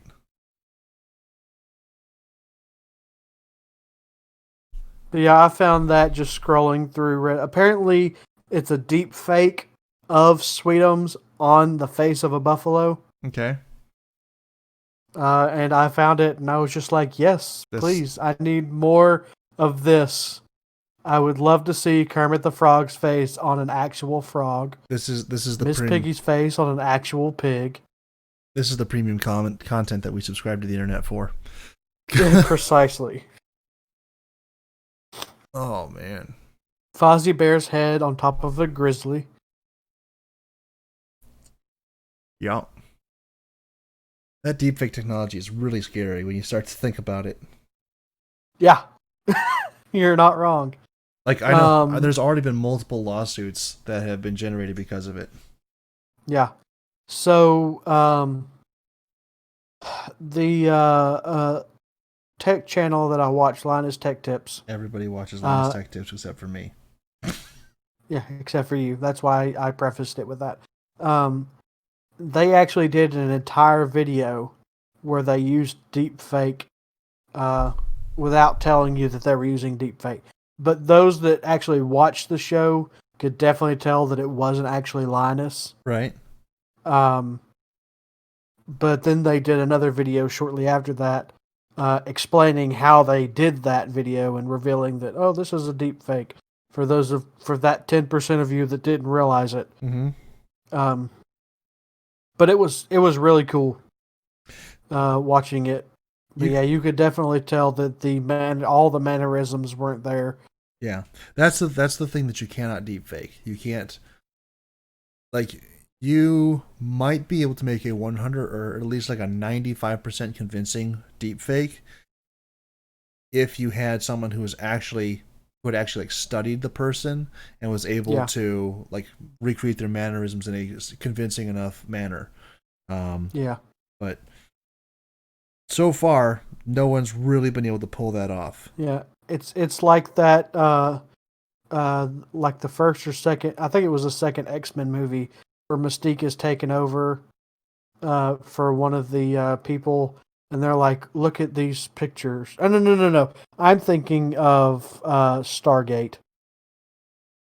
There's an episode where Gould gets implanted into a foreign government's leader, and they're like, look at this. This was him last week. He was doing this, and now this week he's doing this. He's changed all his in between words and all of this, and he's not wearing his glasses anymore. And it's like it's really hard to work for. I mean, it's really hard to copy somebody. Right. In that amount of detail. It can be done, but I don't think that it can be done in a long... Like, you would have to study for years somebody's mannerisms. Right. And then even then, I don't think that you could convincingly be them constantly. Unless you were privy to their private life, I don't think you could do it. Yeah. Because there are things that you'll do around your family that only your family is going to notice, that other people are not going to. And part of it even comes down to, like you were saying from that episode of Stargate, just comes down to wording. Now, some things get picked up from time to time, but everyone has their own very unique cadence and their own very unique word choices as they just go through the regular day. It's just... Yeah, if you ever hear me say, you know what I mean, it's not me. Other than just right there where I was giving an example. Yeah. Because I 100% of the time always say you mean what I know. This is true.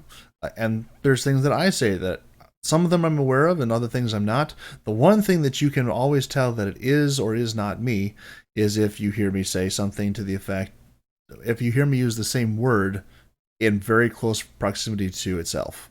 I despise that. I like to have a very diverse vocabulary. There was I was reading your backstory for Post U, and you ended 2 sentences in a row with the same exact word, and it threw me off. Like, I was like, what's going on here? What you're going to tell me what those sentences are, because now it's bugging me. Not just knowing that is a thing that has happened, I'm going to have to fix it. Let me see if I can go back. I never did go all the way back to find this to pin it. So now I've got to go back. We talk a lot. We do. I mean, that's crazy. And then we talk for 3 hours on a Saturday night. I did change all the. I think I changed all of the rest of all the discussions about Talus in there. So she's now a half elf. Boo! I didn't change her picture because it's always going to be that picture to me. And I remember it was an E word. An E word. Yeah, so I'm looking for it right now. This is brilliant podcasting we've got going on right now. It usually and is. I remember about where it is in the page if you haven't added anything. I've not added anything yet. But yeah, I remember reading it and going, well, that he used the same word twice. Why did he do that? Like, but over the course, like I really hate. Like, I'm glad that I've stopped doing the recaps now, and we just watch the VOD. Yeah. Because I really hated saying the group, the Mavericks. Uh-huh. Like I was trying to change it up, but there's only so many ways you can say that. Yep. I mean, at that point, you'd have to start going into like to avoid it. You have to say, okay, well, this person gave this idea, and everyone went with it, kind of thing. So you make them more the subject. Yeah, I tried my best not to go into too much detail. Mm-hmm. I tried to just hit the highlights for a lot of it. Sentence. And yeah. Could it be the one where he's talking about like on what page is this? Page 2. Because I think I ended both sentences in that paragraph with school. No. I'm almost 100% positive. Like I'm 99% positive it was an E word. Okay, because I did see that I did that, but those are varied enough sentences that I don't. No. These were literally sentences back to back. Like the word is almost on top of itself. Okay. In the formatting. Which is standard. That can be an issue though. Like when you're just reading something through, and something like that happens, you find yourself reading on the line that you just read, and then you find yourself reading on the line that you just read, and then you find yourself reading on the line that you just read. You're like, I'm not getting anywhere. I have done that before. Yes. Oh. Now I'm just kind of. I'm not even reading it at this point. I'm just kind of skimming over it, looking for pattern recognition right now. Yep, I know exactly how that goes. Appreciate your assistance in this, because not that anyone is ever going to read this aside from me and you, but oh, trust me, it bothers me just as much as it's bothering you.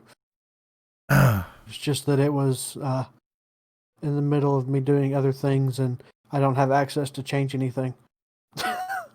Oh, I found one I didn't change. What is it? Well, I found a reference of Talea rather than Talus. By the way, I pulled Talea from the Orville. I thought that was an appropriate reference. The Orville? Mm-hmm. Fantastic show. People should watch the Orville. There's only supposed to be one more season, which I'm very sad about, but the 2 seasons we've gotten so far have been stellar, with a couple of episodes that are just hard to watch. But that's all. It's not because they're poorly written, it's just that they're hard to watch. Great sci-fi. Interesting topics. Maybe it wasn't you. Maybe it was Monkey. That would sound a lot more like Monkey than me. I'm going to be honest. And I don't doubt it. That puts me out my mind a little bit more at ease, although I'm still absolutely going to read through every word and every sentence later on to make sure that I didn't do this. Yeah. When we're not in the middle of doing this thing and I can actually sit and actually read it, I'm actually going to read it again. That's good, because apparently you didn't read it the first time or the second time. No, I did. I just time. couldn't remember. Well, you could not remember all the way through. I remember all the main bullet points. There's some things that I got more in depth on than I should have. So yes. So the entrance today for Ducky's character Tashana, not Tashiana, even though it sounds better. Tashana, I knew I was going to have her come in when you were listening to everybody else, and then you got up and went to go get your stuff and you left. Yeah. I knew that was what was going to be her entrance into your story. I did not remember the details other than that. Okay. And that's what I kept struggling with. Okay. Because as soon as I read that, and then I read hers, I was like, okay, this is a point in the story where they can come together. Okay. And that's good DMing. You're building a narrative before your characters even meet each other. I appreciate that as a player in your campaign. And also as a person who is obsessed with narrative and character. Yes, you are. I need to stop being obsessed with character and narrative, but no, you don't. I wouldn't say that it brings me joy in life. It really doesn't do that. But it's a thing that I am obsessed with. To an unhealthy level. What? Let me look at Ducky's and see if hers is the one that... You're going to send her a note. You must edit this part so it's a different word so I can get some sleep tonight. Oh. Hers isn't a narrative like yours is. Hers is literally just bullet points. Yeah.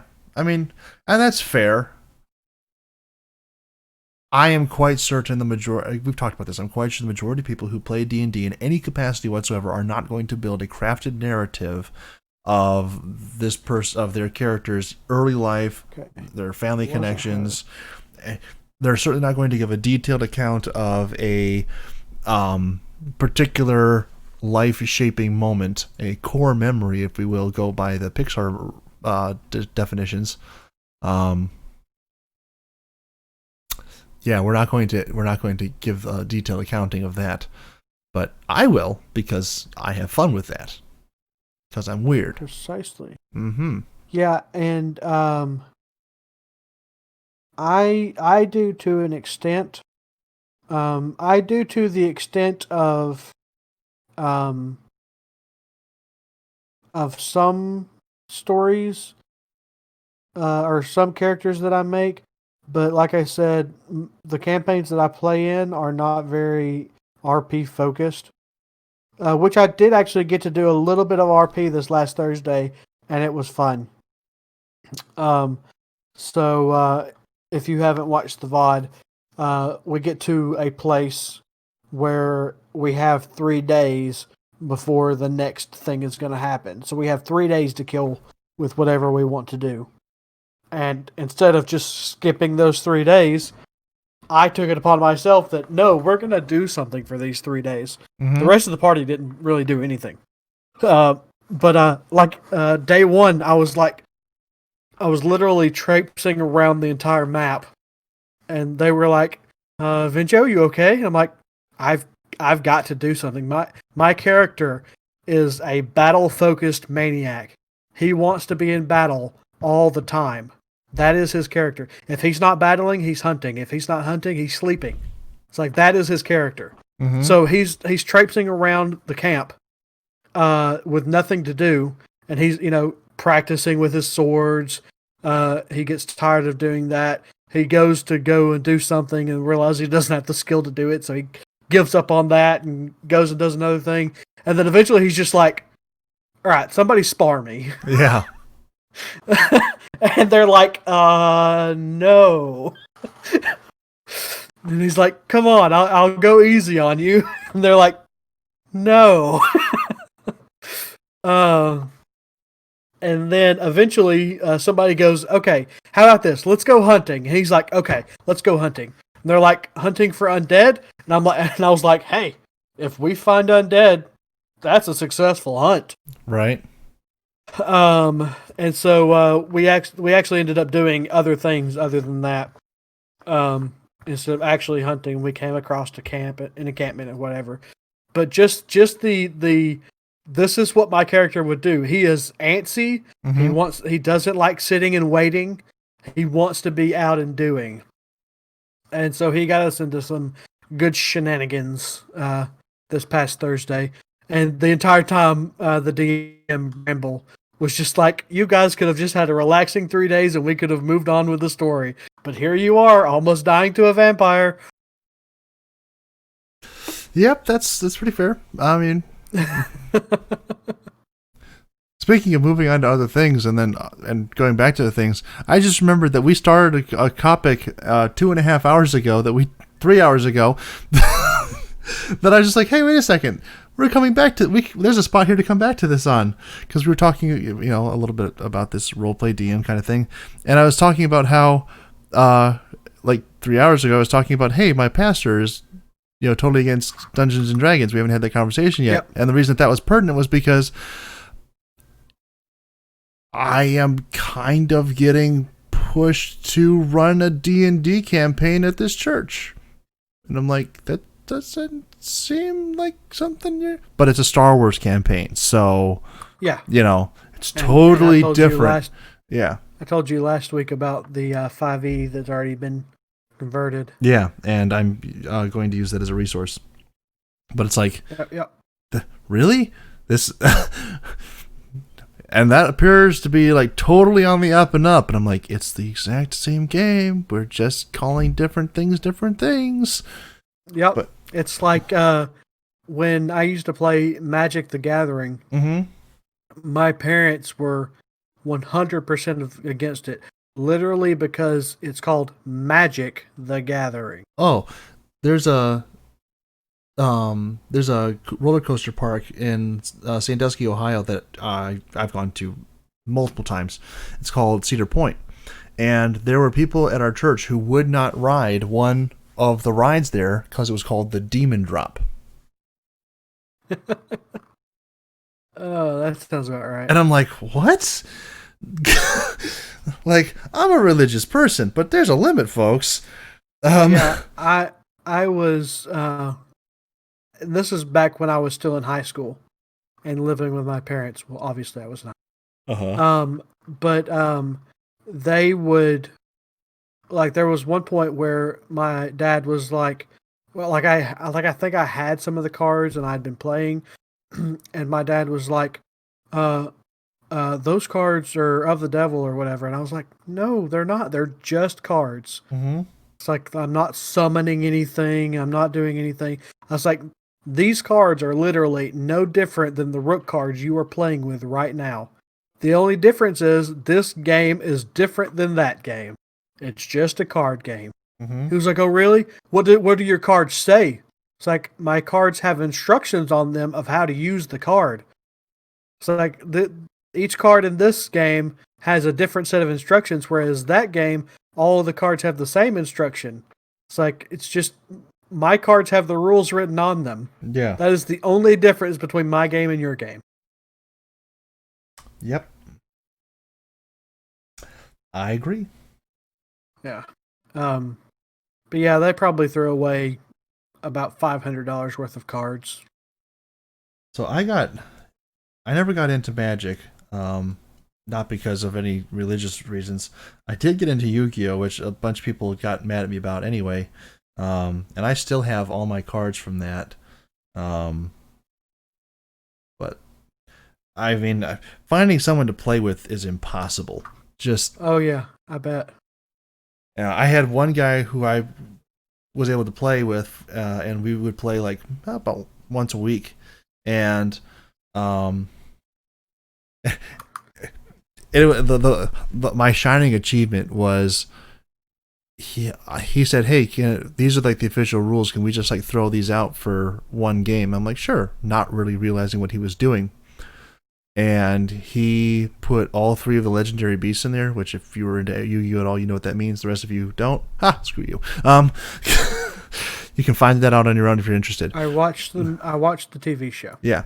Well, if all 3 beasts are on the field, you can do nothing except die. You will just die. That's how that works. Huh? And so he got all 3 legendary beasts on the field. And that was not particularly a great thing. However, I had 1 card on the field which allowed me to make 1 key alteration. And by doing that, I destroyed all 3 of his beasts in 3 turns. And I won, which should not happen ever. Which I was just ecstatic about. You have unveiled my trap card. Actually, it was it was actually because of he had 2 on the field, and I had already killed 1, and it was in his graveyard. Which is, I mean, this is really deep Yu-Gi-Oh terminology here, and so he used Call of the Haunted, which is actually an equip card, or is it a trap card? No, I think it's a trap card, which no, it's a spell card. It is definitely a spell card, but it is an equipping card. So you have, in order for that card to be active, it has to stay on the field and takes up one of your slots. And the monster is tied to that card. And so I had an equip card on one of my monsters where if he was turned from attack position into a defensive position or defense position to attack position, he could destroy 1 spell card, or actually, 1 spell card on the opponent's side. And because it did that, I got 1 of the monsters off the terrain, and then that opened up a hole because he didn't have another means to get that 3rd monster out of the graveyard, and then I destroyed him. It was delightful. So definitely should not have worked, but it did. So in Magic the Gathering, there is this I don't know what they're called, but it was a class of creatures that you could get called worms. Mm-hmm. And they were banned in tournaments a long time ago. Oh yeah, like all 3 of those monsters that I was facing were banned. You cannot use them ever. And so my friend, when we played in high school, he had a worm deck. Okay. And I used to love playing that deck because each worm has an ability, and the ability applies to all other worms on the field. Okay. And so you would play like 1 worm, and it says all worms on your side of the field have flying. And then you'd play another one. All worms on your side of the field have grounded. And all worms on your side of the field have poison. Right. And so all of your worms have all of these abilities. And it was just like it was I can see why that epitome of a cohesive deck. I can understand why that got taken out of competitive play very quickly. Absolutely. And I used to love playing that deck. It's like but that was all his stuff. It's like if the unarmored defense from monks and barbarians stacked, that would be incredibly broken. It's like, oh, your AC is 26 now, and you're wearing nothing? I'm wearing nothing. I have nips of steel. I have got this kilt. Oh, that's good enough for me. And then he just, flashes everyone and kills everyone. It's great. Which I'll be honest, I'm not wearing any knickers. Which I'll be honest, before I did the research, was kind of my hope in building Poshu, but then I realized that wasn't going to work. I'm like, I'm already committed at this point. Let's just do it. And then I discovered that there's more than one other way to still break him entirely. So I'm very happy about that. And those ones you can do legally.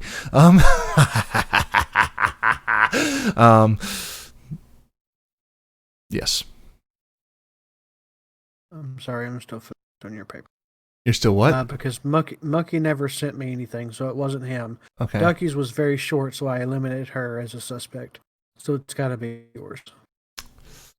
It's gotta be me. Gotta be me. Because it wasn't Foxy. I wrote all of Foxy's notes. Again, I don't understand. I mean, okay. I would say I don't know how you're supposed to roleplay somebody else's character, but clearly I'm already doing that for friendly. No. So he made all the decisions. I just wrote them down for him. Like I went through and we sat there in a conversation, and I said, "Okay, this is what you want to do. Mm-hmm. Here's a question I have for you," and he would answer it. I was like, "Okay, now you've made that decision. Here's another question I have for you," and he would answer it. And then we did that over and over again. And then we finally built up a basic backstory. And I said, okay, now what's your father's name? What's your mother's name? What's their business? How did, and I just started asking questions. I probably asked him more questions than I asked anybody else combined. I'm quite sure because he was probably giving one-word answers to every single one of those questions. You're not wrong. You're not wrong. Okay, I think that So Ducky's is a page, mostly bullets. Mm-hmm. Yours is 4 pages. Yes. I don't know how many pages Monkey's is, but we have lots and lots of messages in Discord. Okay. Which it's going to be a pain in the butt to go back and find. Now that I say that, I really hope that Monkey has put these all in a concise place that he can send me. Which I'm sure it's Monkey, so I'm sure he has. Foxy's. Yeah. Foxy's are on his character sheet. Mm-hmm. In his notes section. Uh-huh. Yeah. And that's the only place that they exist. Yep. Like everything about Poshu, if I scroll back far enough on our message list, I can recreate all of it just from our messages. The only thing that you actually asked me for was for the names of the people that I was encountering. Yep. And then I'm like, oh, I could just write the names, or I could just flesh out the backstory properly, which I did. Yeah. So that's one thing that I don't do when I make my character backstories is I only write the information down that my character would know. Right. Which I think I did that, but I just did it narratively. Yeah, well, I think you made some assumptions. Okay, so I didn't read the little. Like you created an entire school of martial arts training. Well, I had to give him a reason for being the way that he was. I mean, so the initial back and forth between us was like, hey, okay, he's going to be a rival character, Gary Oak. I want him to be a foil for pretty much everybody else in the party. So he has to have a trait that would be inconvenient to have a party member with, wherein Allah, he now believes that everyone who uses magic or weapons or armor is dishonorable. And so that gives him a lot of room for creating and acting through tension in the party, because I'm hoping to continue to roleplay with just about pretty much everybody that we're roleplaying with right now, and I would like them to become better at role-playing rather than just combat rolling. And so I wanted to create a character who would force that, because he will force that situation. He's blunt, he's abrasive, he is brutally honest, and he doesn't care what you think about him because he believes himself to be better than you in the first place. And if he's not better than you, then he will figure out a way to become so. These are all his litany of character flaws as well as his character traits.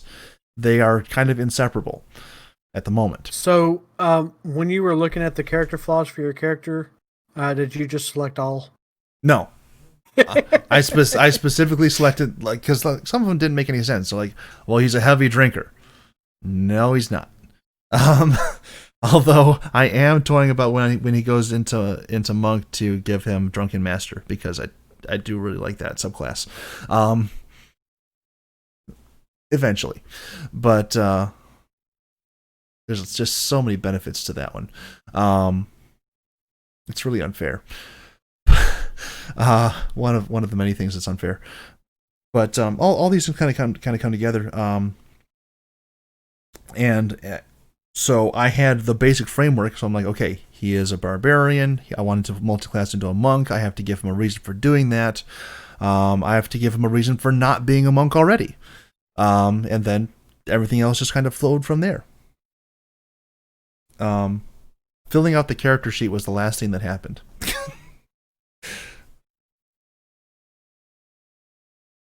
After that, I was just trying to make his character sheet fit what I wanted him to do eventually. So, yep.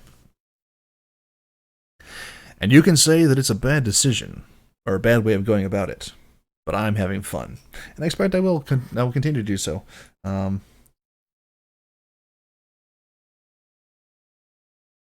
How much fun everyone else is going to have, I suppose we'll find out. But he is going to be an interesting one for sure. I see. Here's the thing: when you put that kind of time and effort into your character, you like your character because you plan it out. You like I now am invested in this character because I want to see it play out in this manner, and I also want to see how other people react to this character as this plays out. Like, I'm super excited about Poshu. I'm also super excited about Rezo and things that may happen with him. It's actually taking a little bit of restraint right now not to just drop Disguise Self while we're walking through Cliff Shield, because but like this is not the time for that. Right now it's somebody else's story, and I'll let them play out their story. Which is so on that note, I asked Mumbles, actually, now that I think about it, maybe it was Mumbles who did it. Oh.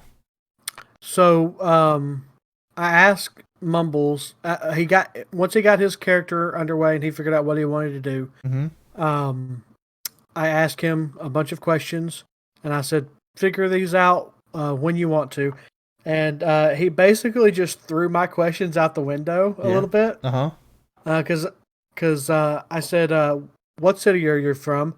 Which he never answered. Eventually, I asked him in person. And he was like, oh, yeah, this place. Sorry. Like, I completely skipped over that part. But I asked him what his father's name was. He gave it to me straight up. Asked him what his mother's name was and said, is she still alive? He was like, nope, she died. That's exactly which he actually came up with a pretty cool backstory for her death and all this other stuff. Which actually you wouldn't know this, but it actually comes into play in his very first moment in the campaign. Okay, he gets a payoff from his backstory in the very first moment of his campaign that nobody else will understand unless he brings it up, because you guys would have no reason to ask him about it. I'm liking this already. But I absolutely love it. But then I said, why did you become a paladin? And he told me that. And then I said, do you have any friends? And he said, I had some friends, but this happened, or this happened, and so I don't communicate with them anymore. And I said, and I asked, what are their names, races, genders? And he didn't give me any of that. And so I came back. I said, so I still need the names, race, and genders of your friends, right, that you don't communicate with anymore. And I need to know which ones are married.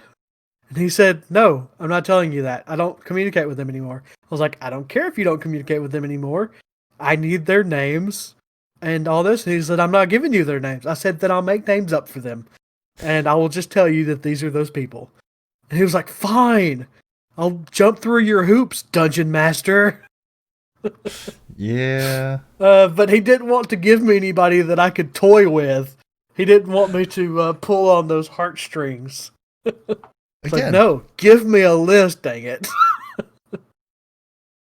Yeah, I kind of set myself up for that because I picked the backstory with the friend who's already been captured. Of course, now it's not the one that I actually cared about, so, I mean, it kind of still is. It you is. Still have the same backstory. It's just not.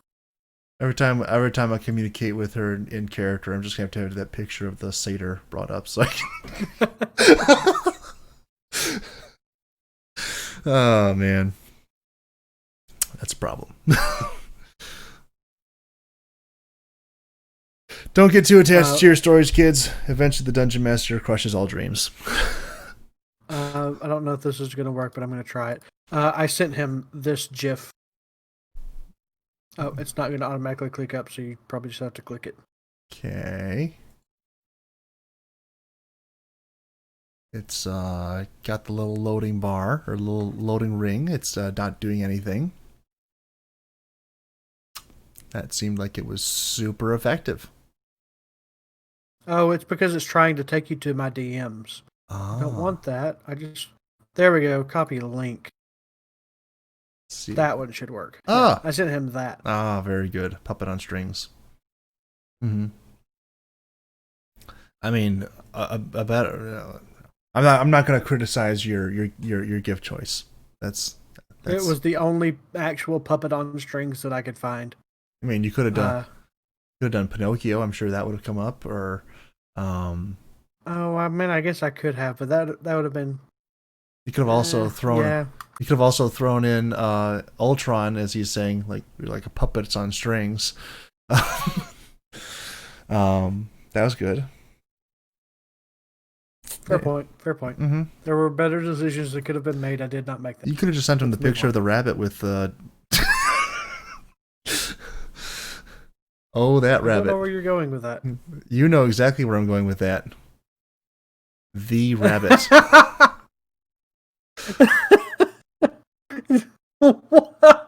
Why? What does that have to do with anything? Why did you think of that? I think of that at least once a week. I don't know why. Oh, it was muted. I was talking to my father. I looked up.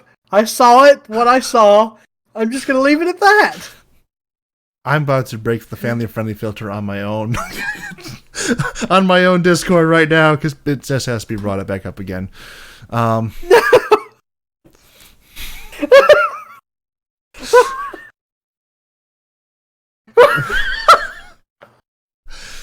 Yes. This has been a great podcast. We have touched on everything under the sun at this point. Oh my goodness. We even talked about church songs. Sasquatch is responding.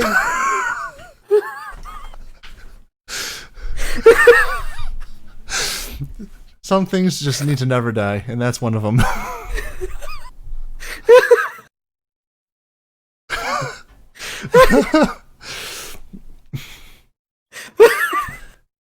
Well, this is Masters and Gabby that are talking. Just a second. Oh my goodness. I'm going to put a response in there that if you want to see it, you're going to have to go. If you want to know what the response is, you're going to have to go to the Discord to find it for yourself. Oh my goodness. I can't do this anymore. That's a good place to wrap up for me. Probably, yep. Ho, ho, ho, ho.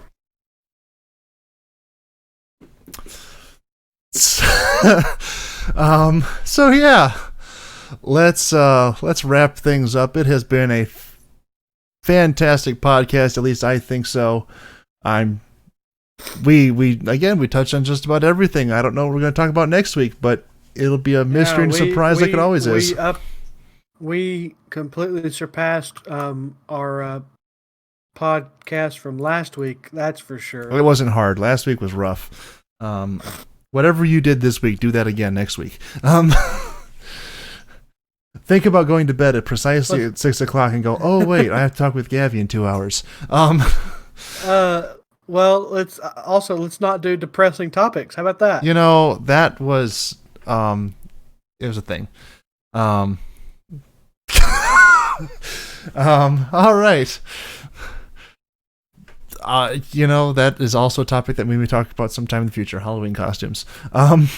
Although I can actually see how that would be what he would come up with based off of the pictures which have been put in this Discord for this time. Yeah, I can absolutely see how you would come up with that being that assumption. All right. Very good, Sass.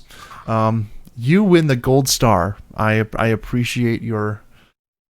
Yeah, very good. I just pictured somebody being that bunny for Christmas, and just arms are literal human arms are where the shoulders are, and there's just the bunny. Or worse, they just cut armholes and they're sticking out the sides. And then what other assumption do you have? That's what I'm saying. Oh, I thought you were. arms out the side and leave the. Oh, I thought you were saying. paws. I thought you were saying cut the paws off and put the arms through there. No, Okay. no. Arms out the side. Leave the paws where they are. Okay, that makes more sense. Yes. Yeah. That's a thing. You just snorted. That's a thing that happened too. Oh, that was the golden moment in our career right there. That is just premier Masters and Gavi. That is, you cannot top that ever. And here we are still trying. So thank you all for watching, both of you, so far. Someday in the future, we may yet add a third. And we appreciate your kind patronage. We appreciate you listening to us, devolving into insanity just the same rate as we are. Actually, a couple days removed, because we do this on Saturday, we release it on Sunday, and most of the time it gets watched on Monday. So you're 2 days behind the curve. But aside from that, appreciate you guys watching. Keep tuning in. We will continue to do these podcasts because we've already paid for the full year, which doesn't expire until August next year. I'm not gonna lie. Last week I had the thought of, I don't think I want to be part of this podcast anymore. Mm-hmm. And then I thought, we've already paid for the year. Yep. Might as well keep going. That's the thing. It's commitment, and then you hit us, and then you get a one like this, which, as bad as it is, which is still pretty bad. It's like I had fun. I feel like in terms of like podcasting, we knocked this one out of the park. Yeah, it does not feel like it's been almost 4 hours since we started. Oh no, it's been good. And last week we were struggling to get to 2 hours. Yeah, last week was a slugfest for sure. Oh yeah, a slogfest. I just want to go home and quit fest. But I was already at home. So, side note, apparently, I forgot that I was playing Minecraft, and I just looked back over, and I had lost connection to the server. So I logged back in to a death message. Oh, that's fun. So now I'm running back to where I died at, and hopefully you have some stuff there. No, I do. We have graves on this server. Oh, okay. That's super helpful. Which I literally just remembered as you said that. Very good. Because I was worried about the same thing, and then you said that, and I was like, oh, we have graves. Yep. Yeah. So, and again, thank you all for watching. If you would, this is again, we talk off the podcast about how we don't want people to watch the podcast, or like specific people, but general people, we don't mind them watching. So sharing it to any social media you might have would be appreciated. That is how we're going to grow this thing, if we're going to keep growing it. And I suppose that really is up to you, because we're already sharing it. We're doing our part.